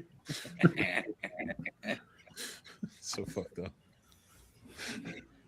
He watched it one day and was like, "Oh shit!" Oh, This is my career. he died in the year 2000. Oh. In the year 2000. Holy crap. And who puts a bucket of chicken on the back seat of a car just to make out? That could have still been up front with you guys. Right? That was I mean, I ridiculous. didn't think it was that stupid of a thing to put the chicken on the back while you're making That's the detail. All right, hold up. So you mean to tell me you're gonna go to a barbecue spot? You go there, you get your food, you put it in the back seat, and you start making out. The food's getting all cold and nasty. When No, you're like fuck that. 17, yeah. No, Ribs weren't as important to me when I was 17 as like making out. Everything that could potentially touch my penis was way more important than what went in my body. Listen, I'm not gonna lie. It was a place called I Robbie's. just said it's so crazy. Robbie's Barbecue. I don't care. It can go right in the back. I'm just there to make out with my girl. We listen and don't judge. Oh, we judge. We judge. Oh shit! I was making out with my girl and forgot to eat my chicken. But both were finger licking good. Ew. That scene Every cracks me up decision. though, just because I mean, like the whenever he chicken got first stolen. snatches. Well, just Chicken got whenever stolen. he first snatches the fucking bucket and he just starts drinking the barbecue sauce. Yeah. This is a script I felt was like written day by day. They were like they had an idea and they were like, we're gonna write it day by day. We'll have the pages for you tomorrow. Yeah, And but I feel like the- this was like a these group are project. what I call, it would be cool thing type of movie. Because the writers are sitting in the room going, it would be cool. He gets his little grappling hook and he fishes for some fucking ribs, man, and then he's got ribs all over his face. No, it's not cool, man. It's Hilarious. I feel like it's more of they had like an open book and like, listen, you go in a room by yourself, you write what you want, let the next person go. Just don't read the previous part.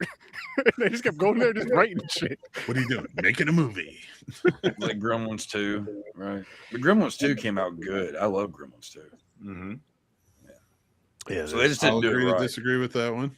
Well, Next sometimes time. they hit. You can just shut your whore mouth right now. Okay, you shut your whore mouth.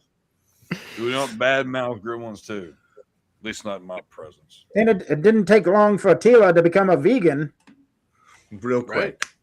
She turned real fast. This was an animal? She's still chewing the meat in her mouth. Right? Hey, how many fast food restaurants have you been in that have like a little wooded area next to it and just a cow? Seven. All of them. None. No, that doesn't count for you. Farms have fences. If it got over the fence, that's one thing. But nobody noticed the cow either. I'm going to try to communicate with it. Moo. Moo. Oh, So that was close. funny. Come on, that was funny. I like when dude sees Gwildor for the first time. He's like, "What the hell is that?" I was like, "It's Gwildor." That's Gwildor. What's the problem with it? Now, is it just me, or does anybody else think when they're watching this that Robert Duncan McNeil, who played Kevin, looks a little bit like Matthew Lillard? Absolutely. you wish. I Stop could see that. projecting. No, I'm just in the face. Yeah, I can see I that can because see he's that so a little young bit. too. And Yeah, and my Matthew Lillard is Scream Matthew Lillard. So that's immediately where I go to. Wait, Lillard? I was thinking Perry. Sorry. Or She's All That. I was like, Because oh, he was shit. great in that I too. was like, got a Friends connection here, but you said Lillard. All right. Yeah. No, I don't think he looks like Lillard at all. I think he looks like a fucking dweeb. Nerd. Looks like the future helmsman of the USS Voyager. That continues the streak of being a nerd. And I'm not saying Star Trek's nerdy. I'm saying Tom Paris is nerdy. Fair. Nothing for you, Paris. Stay in the Delta. I would like to see the movie they planned on making instead of just having this like getting shorted out of money and shit. Because they got like shut down like as soon as they were going to film the fight scene at the end. Mm-hmm. Like as soon as like He-Man and fucking Frank lock swords, they just were like, all right, we're done filming here.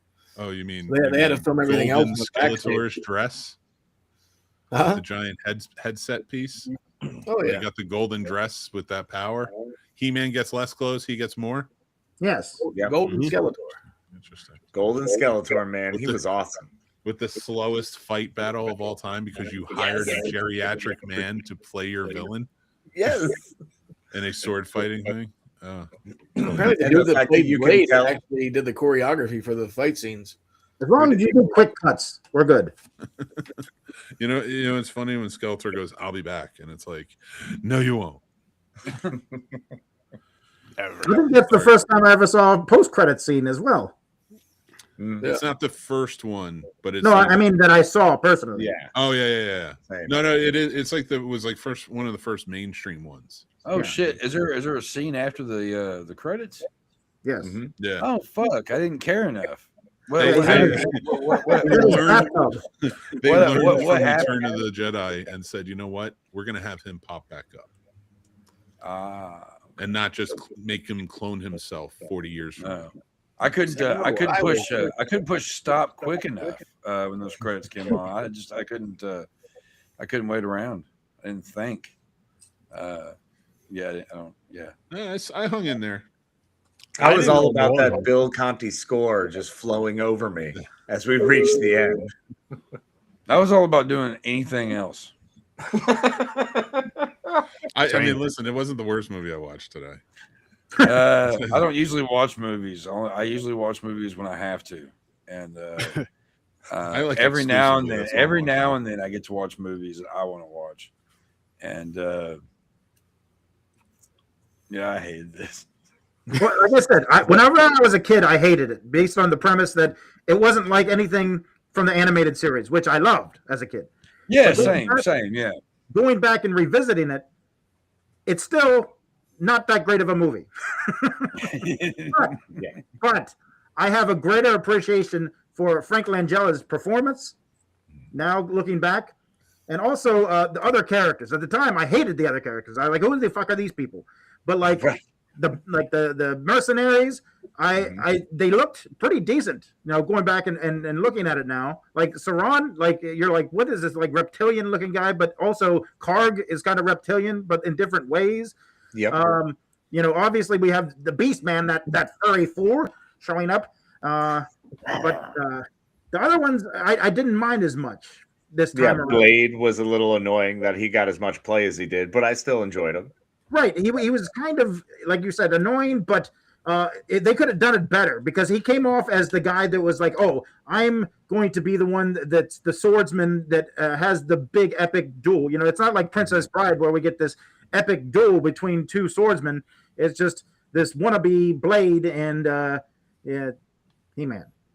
Yeah. And that should have had a lot more play. That muscle-bound moron. You can't forget Pig Boy. I like the cartoon and shit even after watching when I first saw this movie when I was a kid, and at the time I still liked the cartoon. This movie just never. I've tried watching it before, and I'm just like, oh, let's go be nostalgic, and I find myself going, I want to do something else. What else do you want to do? I don't know, anything, and now I had to watch it. And I tried to get excited about it. Sorry, guys. I hate it. No, hey, man, that's the beauty of this. It's art. However you interpret it and take it, you can hate it. I see some art and I'm like, how is this considered this? This is disgusting and sad and stupid to me. But someone else walks by and it changes their life. So I get Casey, it. Casey, why do you got to be so goddamn wholesome? Because it's who I am as a snob. For fuck's sakes. Yeah, I mean, it's really hard. He did call this art. Yeah, this is not. I wouldn't say. I would maybe that is because a level of positivity that because I respect. Because they used markers to make the outline for the storyboard does not make this art. I would argue that there's not a lot of art in the Merle Allen, Gigi Allen's brother, makes shit paintings. Okay, and that has more artistic value to me than this movie, and that's not saying much. But there can be something endearing about a 7-year-old's diorama. I would rather look at your diorama than this movie again. Than this diarrhea. At least I can tell by your diorama of this movie that the characters looked right and you didn't have fake characters that didn't exist. Do you think if the animated series and everything, the toy line didn't exist beforehand, and they just created this film out of thin air, that it would have gotten more praise? No. No? I think without Battle Cat, this was a dead in the water. Oh, you mean Cringer? That was my shit. I don't feel like it would have gotten any kind of push because those characters are just not as, I don't know. There's something lacking if it doesn't have the television show. It was just a failing on their part to bring it to life, and partially because we didn't get our other side characters. No, it's true, and the movie's just a mess. And like, if there wasn't a cartoon before this, nobody would give any kind of a rat's ass at all. Well, it's not good enough of a script or characters for it to hold on its own unless there was something beforehand that was popular. Well, the interesting thing about the He-Man franchise is that the toys came first. You see, right.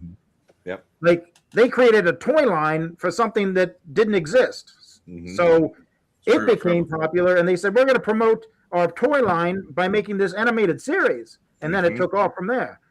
So, and it's wild that it went that direction to then wind up with this movie that takes it right back into obscurity. Right. but because this film was so bad, is it going to give us more hope for the new film coming out this week? No, absolutely not. No, I don't know. I already know your opinion, Chuck. I honestly don't know. Like, I want it to be good. I want it to be a hell of a lot better than this nonsense, but I really don't. I really don't know. I do. I'll be honest. I do feel it should be better. I do think it will be better. Keep telling yourself that. It's okay. Keep telling yourself that. Well, we're definitely getting the characters. I actually like it. We're definitely getting the characters we wanted to see from the original film. Yes. So, I think it will be way more fun. Used wisely. I think it will be way more fun. I think it will be way more friendly for children, which what it should be. True. We'll enjoy the nostalgic of it if we do or we don't. If it's stupid, the kids will let us know. Like, we're out of touch with that. My thing is, this isn't a kids movie. It was our kids movie because at our level in the 80s, that everything was. We were allowed to watch. We were all latchkey kids and shit. Yeah. Like, movies were still children's movies were still pretty fucking dark in the 80s because there was no oversight on that. It was just we're still pumping this stuff out. I'm on the other side of it. If He-Man didn't exist or the cartoon didn't exist, I think this movie would have done better. It would have been phenomenal. Not phenomenal, but would have been a mid movie that kind of comes in and people remember. Because it was more unique. This is like a different version of the animated series. And it's like, back then, I'm like, fuck this. But now I can look back on it and be like, okay, that's not the Skeletor that he doesn't resemble the animated Skeletor, but I can appreciate the look of Frank Langella in this film more so now, looking back on it. I hate to break it to you, dude, but you're in maybe a $20 outfit right now, and you're doing a better job than Frank Langella. What? No. You sound more like him. No. You're more interesting than. Well, that's because they wanted to go in a different direction. Like I said, it's a different version of the familiar characters. It's just they tweaked it. Oh, I'm But sorry. Has like- Frank Langella never been in a bad movie? I've seen Cutthroat Island. Ooh. Honestly, I keep thinking that Danhausen is behind that that mask. You did a good job with that. You are fucked. Fucked. I mean, I think the Skeletor looked pretty decent though. Like, I mean, it looked like he was melting. Melting. Because they definitely wanted to show Langella's likeness in there. And that was like the real only way you could really do it. They said it took like 3.5 hours a day for him to get that fucking makeup put on. Damn. Yeah. Like I said, he's a highlight of this. He's like one of the bigger highlights of this movie. I'm not down, but like look wise, that's why he got all the lines. Great. Yeah. Mm-hmm. And he did a great job. I think he was fantastic in it. He was fun and he was really good. And the more I'm thinking about this, you guys have turned me a little bit because this actually is more geared towards teenagers at a time when we're only 4 years past its pretty much prime popularity. Yeah. So they kind of shot early. They were aiming for 16-year-olds, and accidentally it was more of they should have been shooting for 10-year-olds, 11-year-olds, 12-year-olds. That's a great point because I didn't even think about that. At this time, they had to have been shooting for teenagers because who's the coolest teenager at the time? Robert Duncan McNeil. Musicians, the guy you put in there and you throw him right in there. Just a keyboard player in a high school band, man. Oh, sorry. He was wearing that leather jacket, so I thought it was kind of cool. That's fucking rock and roll. 1 in a million. This is my band, babe. I take it serious. Yeah, also at a time where music is so important to the culture, and they blow up all the music in this movie. That's what I was gonna say. And play weird synth sounds. Because he's like, I'm gonna go over to Charlie's and get a keyboard. I'm like, how? Like, you blew up everything. I didn't even think about that. Even the microwave. I didn't even think about that shit. Dude, I was done. My favorite part of this joint is whenever Julie and Kevin are sitting in the truck and she gives them the bucket of barbecue or whatever, and like you can hear like the song on the radio in the background, and that's the jam. Like it's called "I'm Living in a Box," a cardboard box by a group called "Living in a Box." Yeah. Like I sent that shit to one of our group chats, and I just got like, "What the fuck is this?" And I'm like, "Don't worry about it." I'm over here jamming right now. There's a lot of bad band names that came out in the 80s. That's for damn sure. That's so epic. Good, so good. Good punk bands, but there were some bad names. I felt so bad whenever they were blowing the shit out of the fucking music store, though. That shit was rough watching it. So many guitars and shit being destroyed. But the best part is whenever fucking Tolkien gets the shotgun and he runs outside. And he's like, "Don't you move!" And then they fucking shoot and blow the car up, and he's just like, "Holy shit!" I'm gonna back up. Yeah, and then that's another thing is that his army looks like a bunch of generic stormtroopers. Yeah, I said that when I was watching it. Yeah, you're like, what are these guys? Like, that was completely unknown. Well, they made all of the henchmen robots because they said nobody's allowed to die. Yeah, you can't kill anyone. And then they kill Sauropod or whatever his name is. Sauropod. No, he just disintegrated, or maybe he went to another dimension. We don't know. Very fair. But disintegrated or that's pretty much. I'm gonna say that he didn't disintegrate because there wasn't like little no one disintegrates and comes back later on. He could have been teleported. Teleportation maybe a thing to another dimension. Right. It's like, well, Bobby fell into the wood chipper again. He'll be back next week. Again. You bumbling fool. He's got to just put him back together. It's gonna be okay. He's gonna be all right. Don't worry. I like when Courtney Cox is like looking out the window and she sees her mom. Oh, and God. it's really evil. It always reminds me of Darth Helmet in Spaceballs. I just want evil Lynn to be like, "Fooled you." Dude, so true. Not only did she fall for that real quick, I get that she's traumatized or whatever, but like you're getting ready to move to another state. You're on New your Jersey. own. Like there's great. We know. She's gonna be happier there. She ends up in New York City with her friends. We get it. So She wants to like move to first of all, I don't even understand why, because when her parents are alive at the end of it, she's fine. She's like, I want to stay here forever. Yeah. It's like, what are we going to New Jersey for? Why wouldn't you just stay here? All your friends and family are here. And her family was rich as fuck, apparently, too, because they had their own fucking plane and their dad's a pilot. And she's the only one. She sold the house. There's a sold sign on the house that they blow up, so that doesn't work. But so she made all that money from that. My dad's Tom Cruise. I don't know. This whole movie was so stupid. I'm sorry. If it wasn't on Earth for the majority of the time, He-Man played a bigger role. Battle Cat was there. I might have let him, and you actually, other than Beast Man, you added maybe a couple of. You couldn't add Fisto. The dude just had a giant fist. Trapjaw, man. Yeah, they added that. There was definitely a giant fist for this movie, I'll tell you. Ram head. Ram Man. Yeah, Ram Man. Big old fist. I don't want to hear anything. Oh, he was I know cool. for a fact you could have done this right, and they didn't. $22 million. They didn't want to. That's crazy. That's crazy. I'm so glad that everybody here, we were glad to come here and butcher nostalgia for people. This makes me happy. Well, like I said, it gives me hope for this weekend, because looking back at this film, it's such a poor film that I feel like the kid in me is going to get the film that he wanted whenever he was a kid this week. I'm going to get to see all those characters that I wanted to see when I was young in this film. I understand that. Yeah, good point. Yeah, agreed. And I hope that does happen. I hope that does happen, because going back to the question earlier about if this was like the first thing of He-Man coming out, this would have been one of those forgotten movies in the 80s to where like maybe 17 people like it and watch it like that. Yeah. And that's it.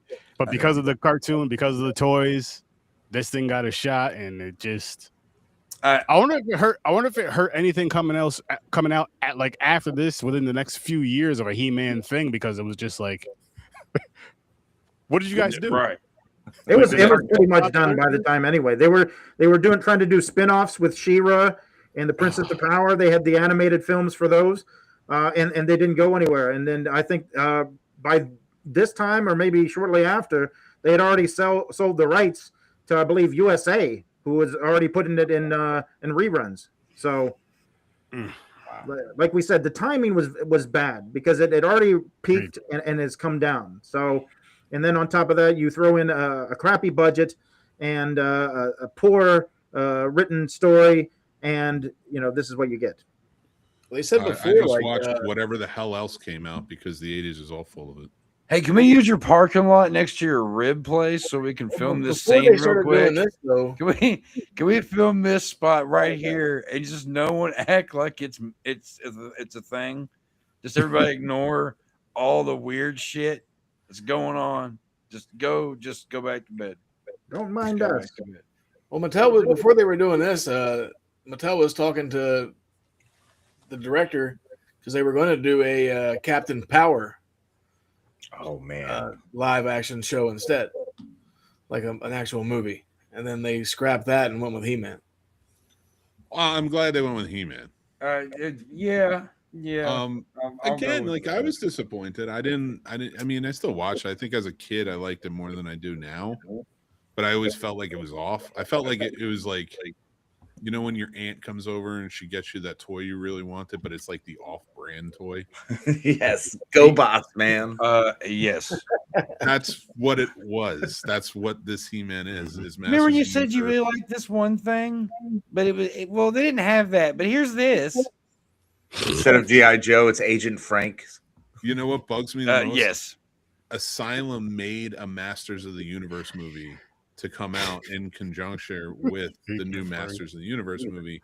That's now making this, and I haven't seen it yet, that's now making this the third best He-Man movie in existence. Live action. We all know that the Christmas episode is number one, if you count everything.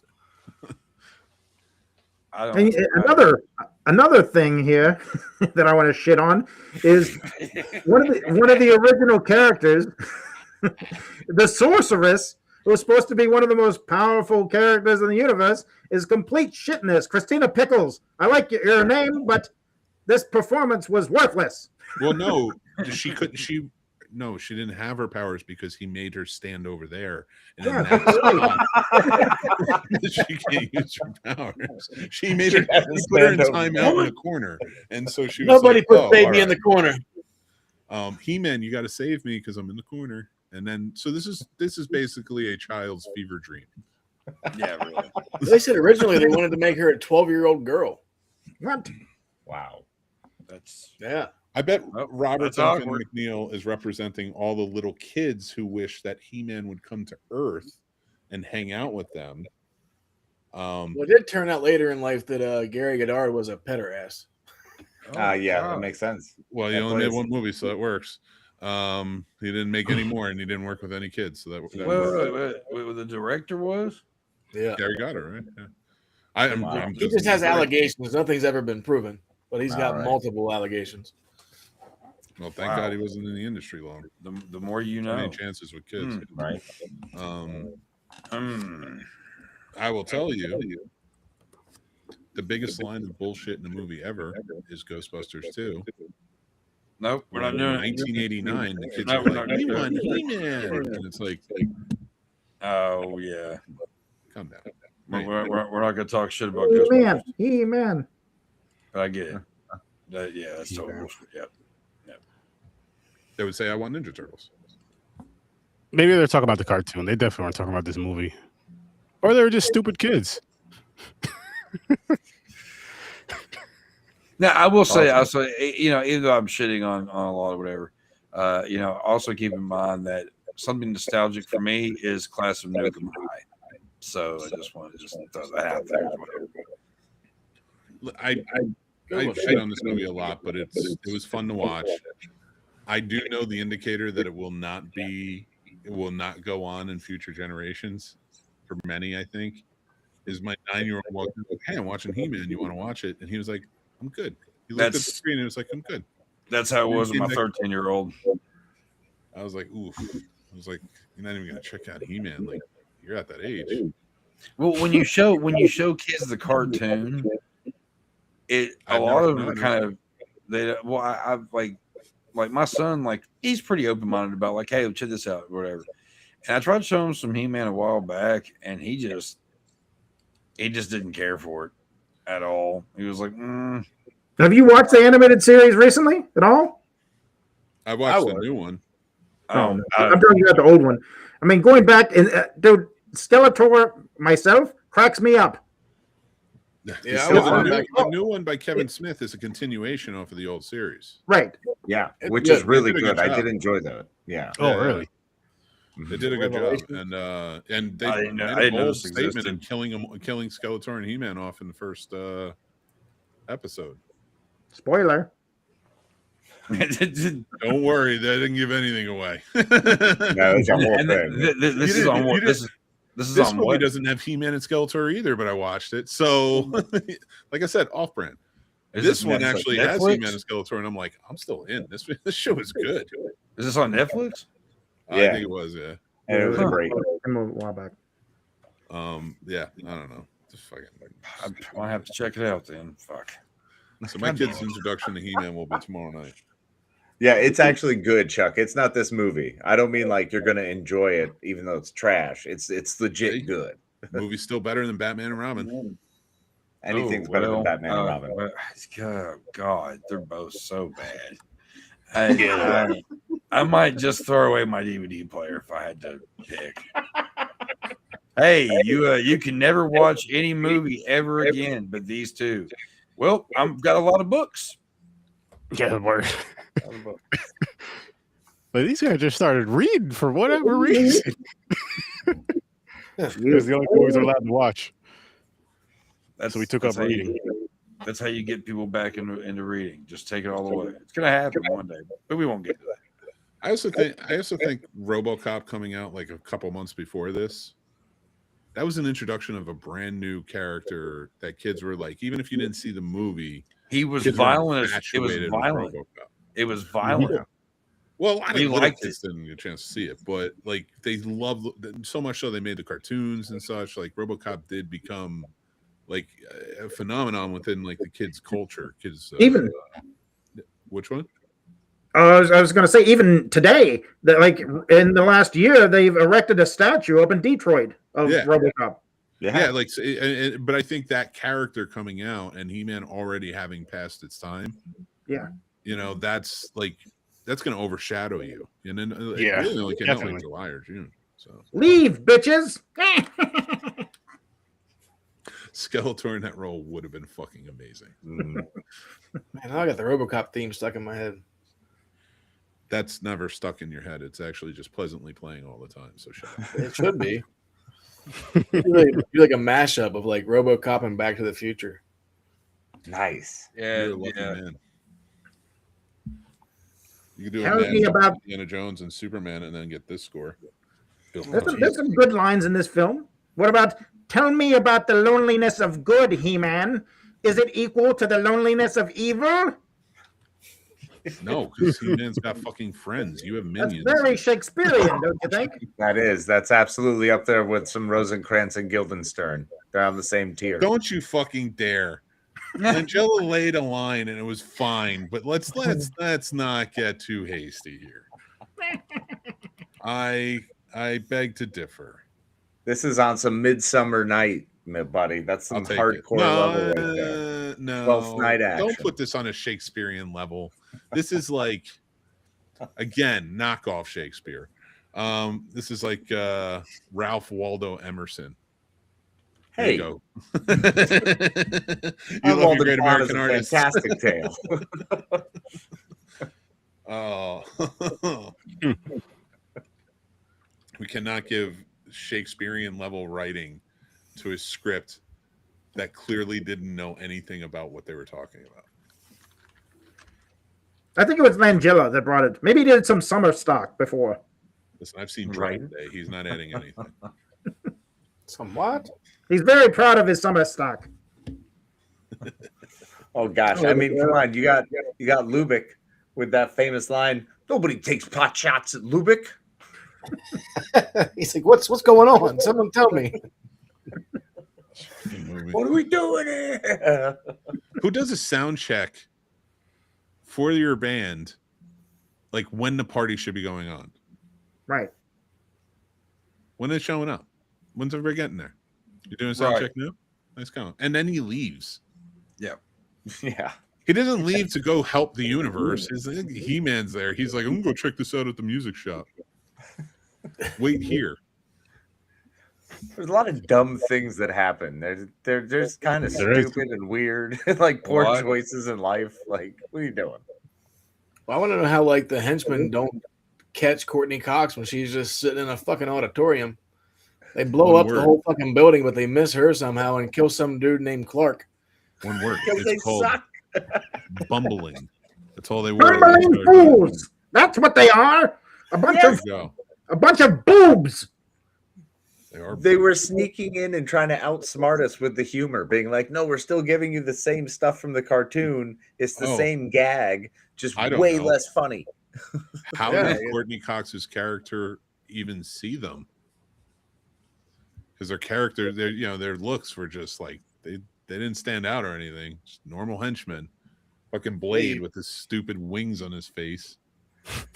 You'd think you'd freak out when you see somebody come walking in there like that. What about the main guy who looked like a critter with white hair? He looked like a grandfather critter. Card. Beast Man is just rolling around. You can hear him breathing from a mile away. He looks like fucking. We were outnumbered. And then she goes back and she's like, "You're more like you were outclassed." Like, how did she get away from him? She left without them even knowing she was gone. Because they're just looking around like, where is she? Oh. She snuck under a riser. Like, that was it. What'd she throw on Beastman's face? It was like some cleaner. Yeah. Yes. Some cleaner or whatever. That furry, flea-bitten fool. Oh, man. Oh, God. Anybody else got anything to say about this lovely movie? I think we're at this point Sucks. forcing it. I think I only have one last thing to say, and that's to recite my favorite line that I took from this, which not just good journey, but also live the journey. For every destination is but a doorway to another. And it shouldn't have been a doorway to Earth because this movie sucks. It's all about the tones. Well, I believe the new one it starts on Earth, right? Yeah, but at least like they hid him on Earth and he's trying to get back. Right. Like that It's makes gonna make sense. sense. Not, hey, let's introduce these teenage characters into a He-Man while there's a war going on that we really need you for. If He-Man would have went back or would have went to Earth in this film, and Dolph Lundgren threw on a pink shirt and said, "Hey guys, I'm Adam," I would have Would that have been accepted it better? way more than what we got. That would have been the You're most trying to fit in believable here. that he was a part of a He-Man entity. He didn't even have the sword. I think it's all bad. And Those the sword ideas, doesn't all look, of it, all doesn't of look it like the sucks. original sword either. Listen, I've It's all seen bad. Oh, you stop. There's it's all bad. This weekend, you're able to get the sword as a big drinking cup in the theaters. Sure. Life size. It's a sword of Eternia. That's True. pretty cool. I Yeah, got I think that's I got a lot of big cups. I barely have room for them. Chadman, do you have your popcorn bucket handy? I do not. What the fuck?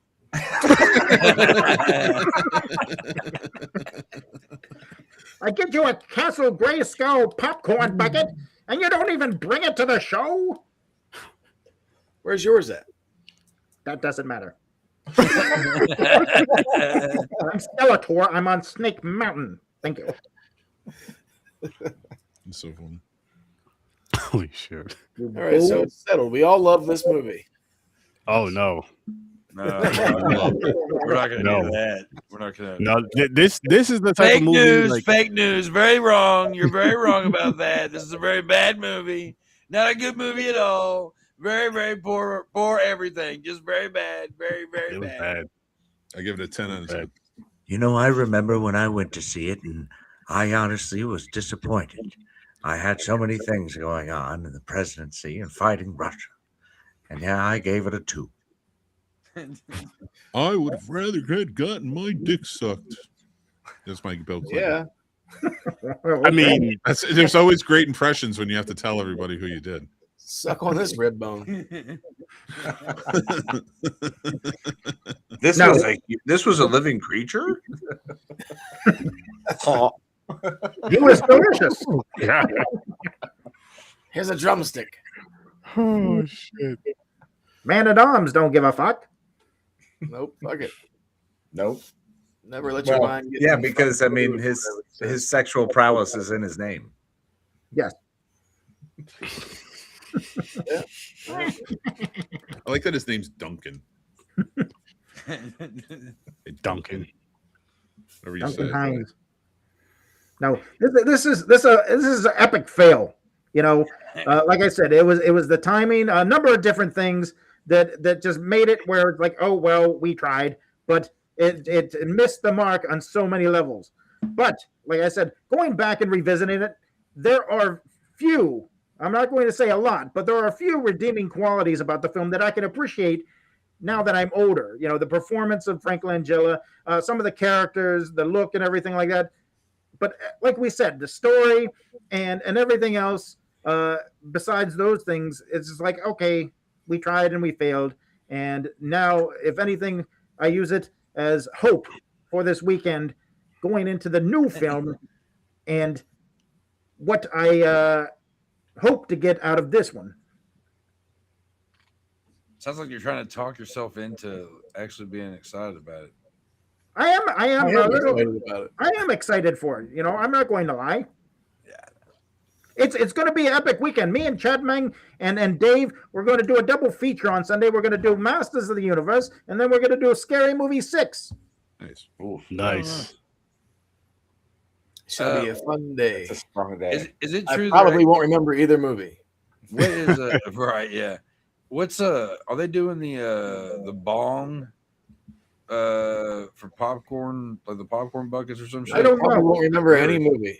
That was rumored. They put out like a video for it, but I don't know if that's like a joke thing or it's gonna. I can't believe that theaters would actually sell some bong type merchandise. I don't know. That'd be We'll really see. cool if they did. It would Agreed. I mean, look, I look at it like if they sell alcohol, you can sell a bong. be right. Well, that's fair. I understand your philosophy, but that's The not federal how it government works. disagrees. No. I'm not saying that's not how it works, but I'm just saying, like, if people were to show, like, oh, they're just selling this, is I'm like, you're yelling at me as you're drinking. You're half drunk, yelling at me about buying a bong. Like, what are you talking about? I'm not It saying just I don't popcorn agree. in it. Oh no, I know. I'm just saying. I know it's not that simple, but Technically, it's you're like- buying a popcorn bucket.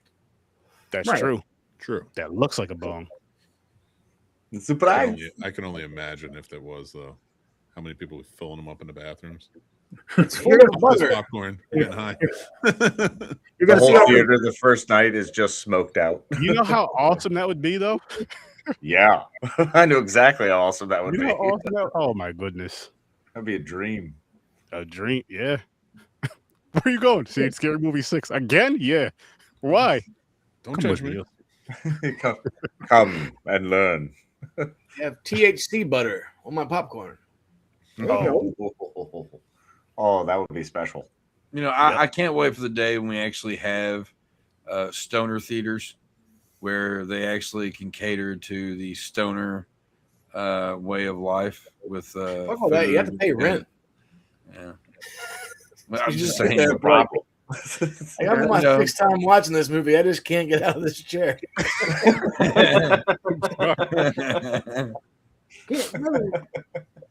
True. Oh, yeah. It's not a problem getting people there. It's getting people out after a movie is Right. done. It becomes a triple feature. And you can't even yell cops because that don't work no more. Nope. Oh. Cop, Okay. you want some of this shit? Here. Here's my ID. Yep. I'm off duty. Well, I must say, even though I'm the star of the film we talked about tonight, I had quite a good time shitting all over it with you gentlemen. Yes.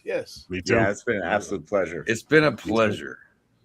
It's been We kind all of fun. shitted on it, but we all the top three of us still like it. I'll Well, love it forever. I like things about it. It may be another 20 years before we watch it. Yeah. Yeah, no, it can be retired for a minute, but I will still love it forever. And when people ask about it, I will recommend it constantly. For sure. Like, And I it got was my buddy definitely a JP good- that was on the Scream episode we did. And he went back and rewatched this and he was like, it's fucking Courtney Cox is young as shit. This movie sucks. And I'm like, yeah. It's pretty good. It's like, it is We're the pretty good. generation that likes balls. We hate this shit. Yeah, because JP's in his early 20s, so No, it's truth though. You know, it's like as passed it along. the older we get, we like a lot of shit movies that the kids that will never people will never understand. Will never understand why we like it. It's weird. true. Yep. All right, well, let's wrap this up. Let's check out the clip of the week. Then we'll see what Chuck's pick is for the next week. And then we'll run some ads and get the flock up out of here and let our guest get to bed because it's past their bedtimes. So let's see what we got this week in the random clip generator. Hopefully it's nothing shitty. Fingers It's crossed. been on one lately.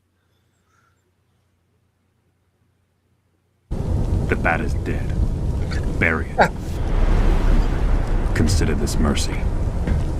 You bleed. Tell me.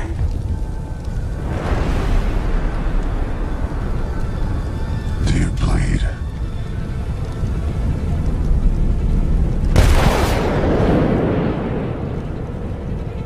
Only at certain times of the month. You will. Superman, what a wanker. It's so awful. It's so I despise that movie so very much. But you know what's funny though is I'd rather watch that than the Master. I'm just not a Superman guy. Fuck I don't Superman. know. I'd maybe watch Superman. this again before I watch that. Superman, no good. Fuck Superman. But anyway, Batman's got the cooler villains. yeah, Yeah. 100%. The Clown Prince is all you need. Yeah. Bingo. Yeah, see? I'm Spider Noir. All right. So, Chuck, next week, what are we doing? That's a good question. It's a good question. What do you think about it? Run the ads while he thinks about it, because I know he's not ready. He's not ready. But we'll run some ads, then we'll let Chuck give the answer. Yeah, do that. I'll decide. And he's slow today.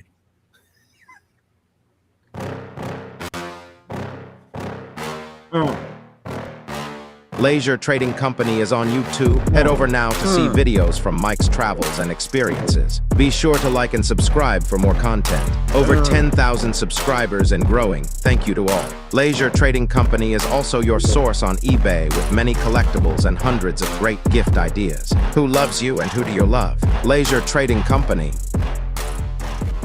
You bit off a little more nasty than you could chew. Now you gotta deal with all the nasty coming down your throat. Wow. Yes, the nasty boy.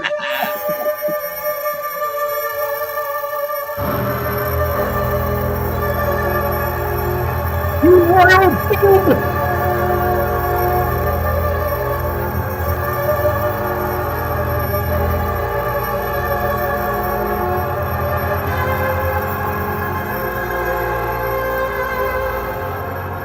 That was weird. He says, wow. Which most of my books are back up on Amazon. Thank God. I still got a couple more that have to go on, but yeah, but everything's back in place for the most part. And you can also go on Goggles and find that shit too. So Goggles. And also A Flesh and Metal with Robert Essig is on Evil Cookie. That's where you can get that too. Evil Cookie Publishing. Hell yeah. You read it yet? Nope. I'll watch the movie. But he paid for it. Well, when you read it, that's the important part. I gave you human monies. Did you read it? Who, me? Yeah. No, I'm too busy. Oh, okay.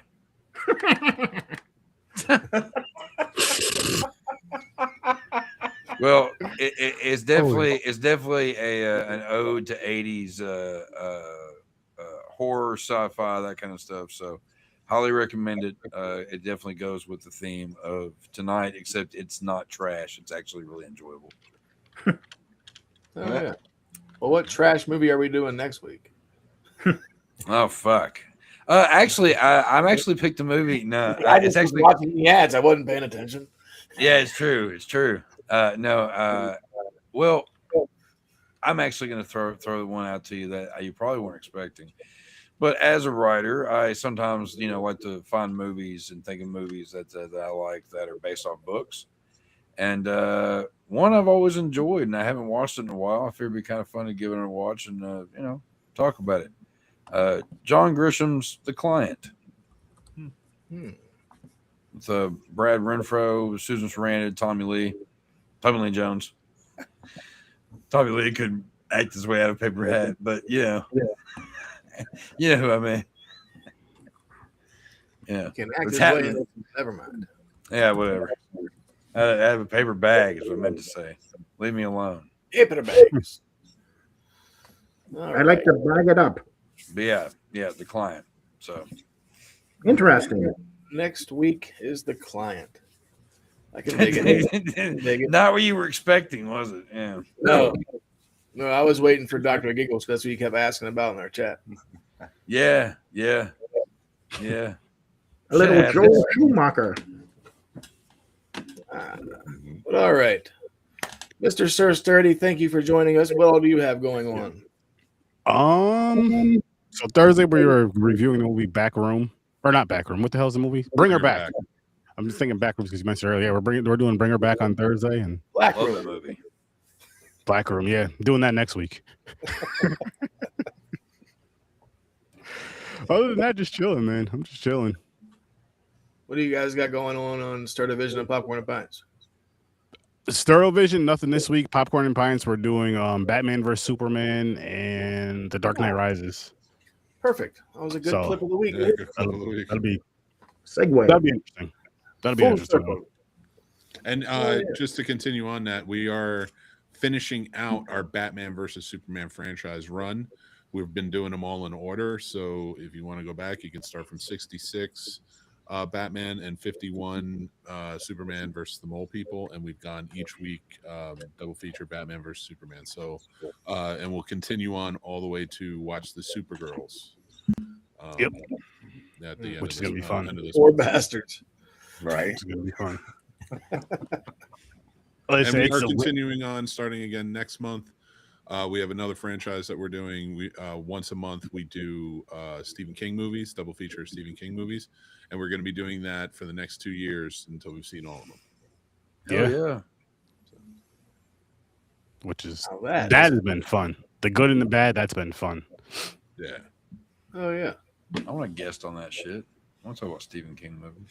Jump in, let us know what movies, and I'll let you All know. right. So, Mr. Mick and Casey, what do you guys have going on? We do the Scene Snobs podcast live every Monday night at 8 p.m. Having a good time doing it. It's been kind of very all over the place, but in a fun way, bringing back the absurdity. The channel's doing pretty good. We have reviews on everything. So reviews, movie discussions, all of it's there. So if you go to the channel, it's a good spot to go for a more positive take on movies. And you get a lot of history, background and stuff, and the filmmaking and stuff that went into it. So go check those out. But our podcast for sure is our number one. Oh yeah. Casey, you want to add anything? Nah, man, just come on over and check us out. We'd love to hang out. We just like to entertain and have fun the same way we enjoy this kind of deep discussion and also wild, frills and love of the 80s and the floof and the, getting into the nitty gritty of it. So it's been a pleasure hanging out with y'all. So hopefully, just keep on coming by. We'll keep on stopping in and share the love. I do love the 80s. I'm just saying. And all the links are down below. So scroll down and get the links. Hook these gents up with some new subscribers and some new views. Oh, yes. Yes, gentlemen. Thanks for stopping by the store.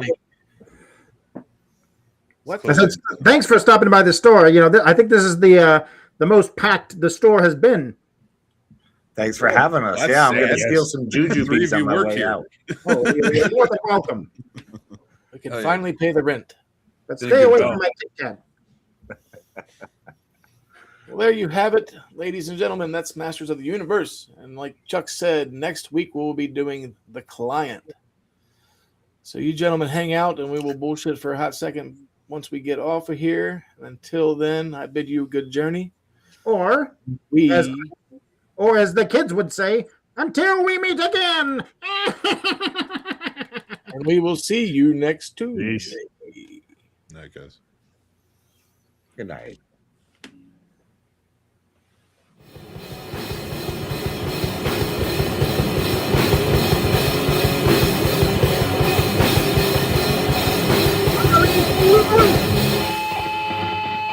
Babies! They're babies!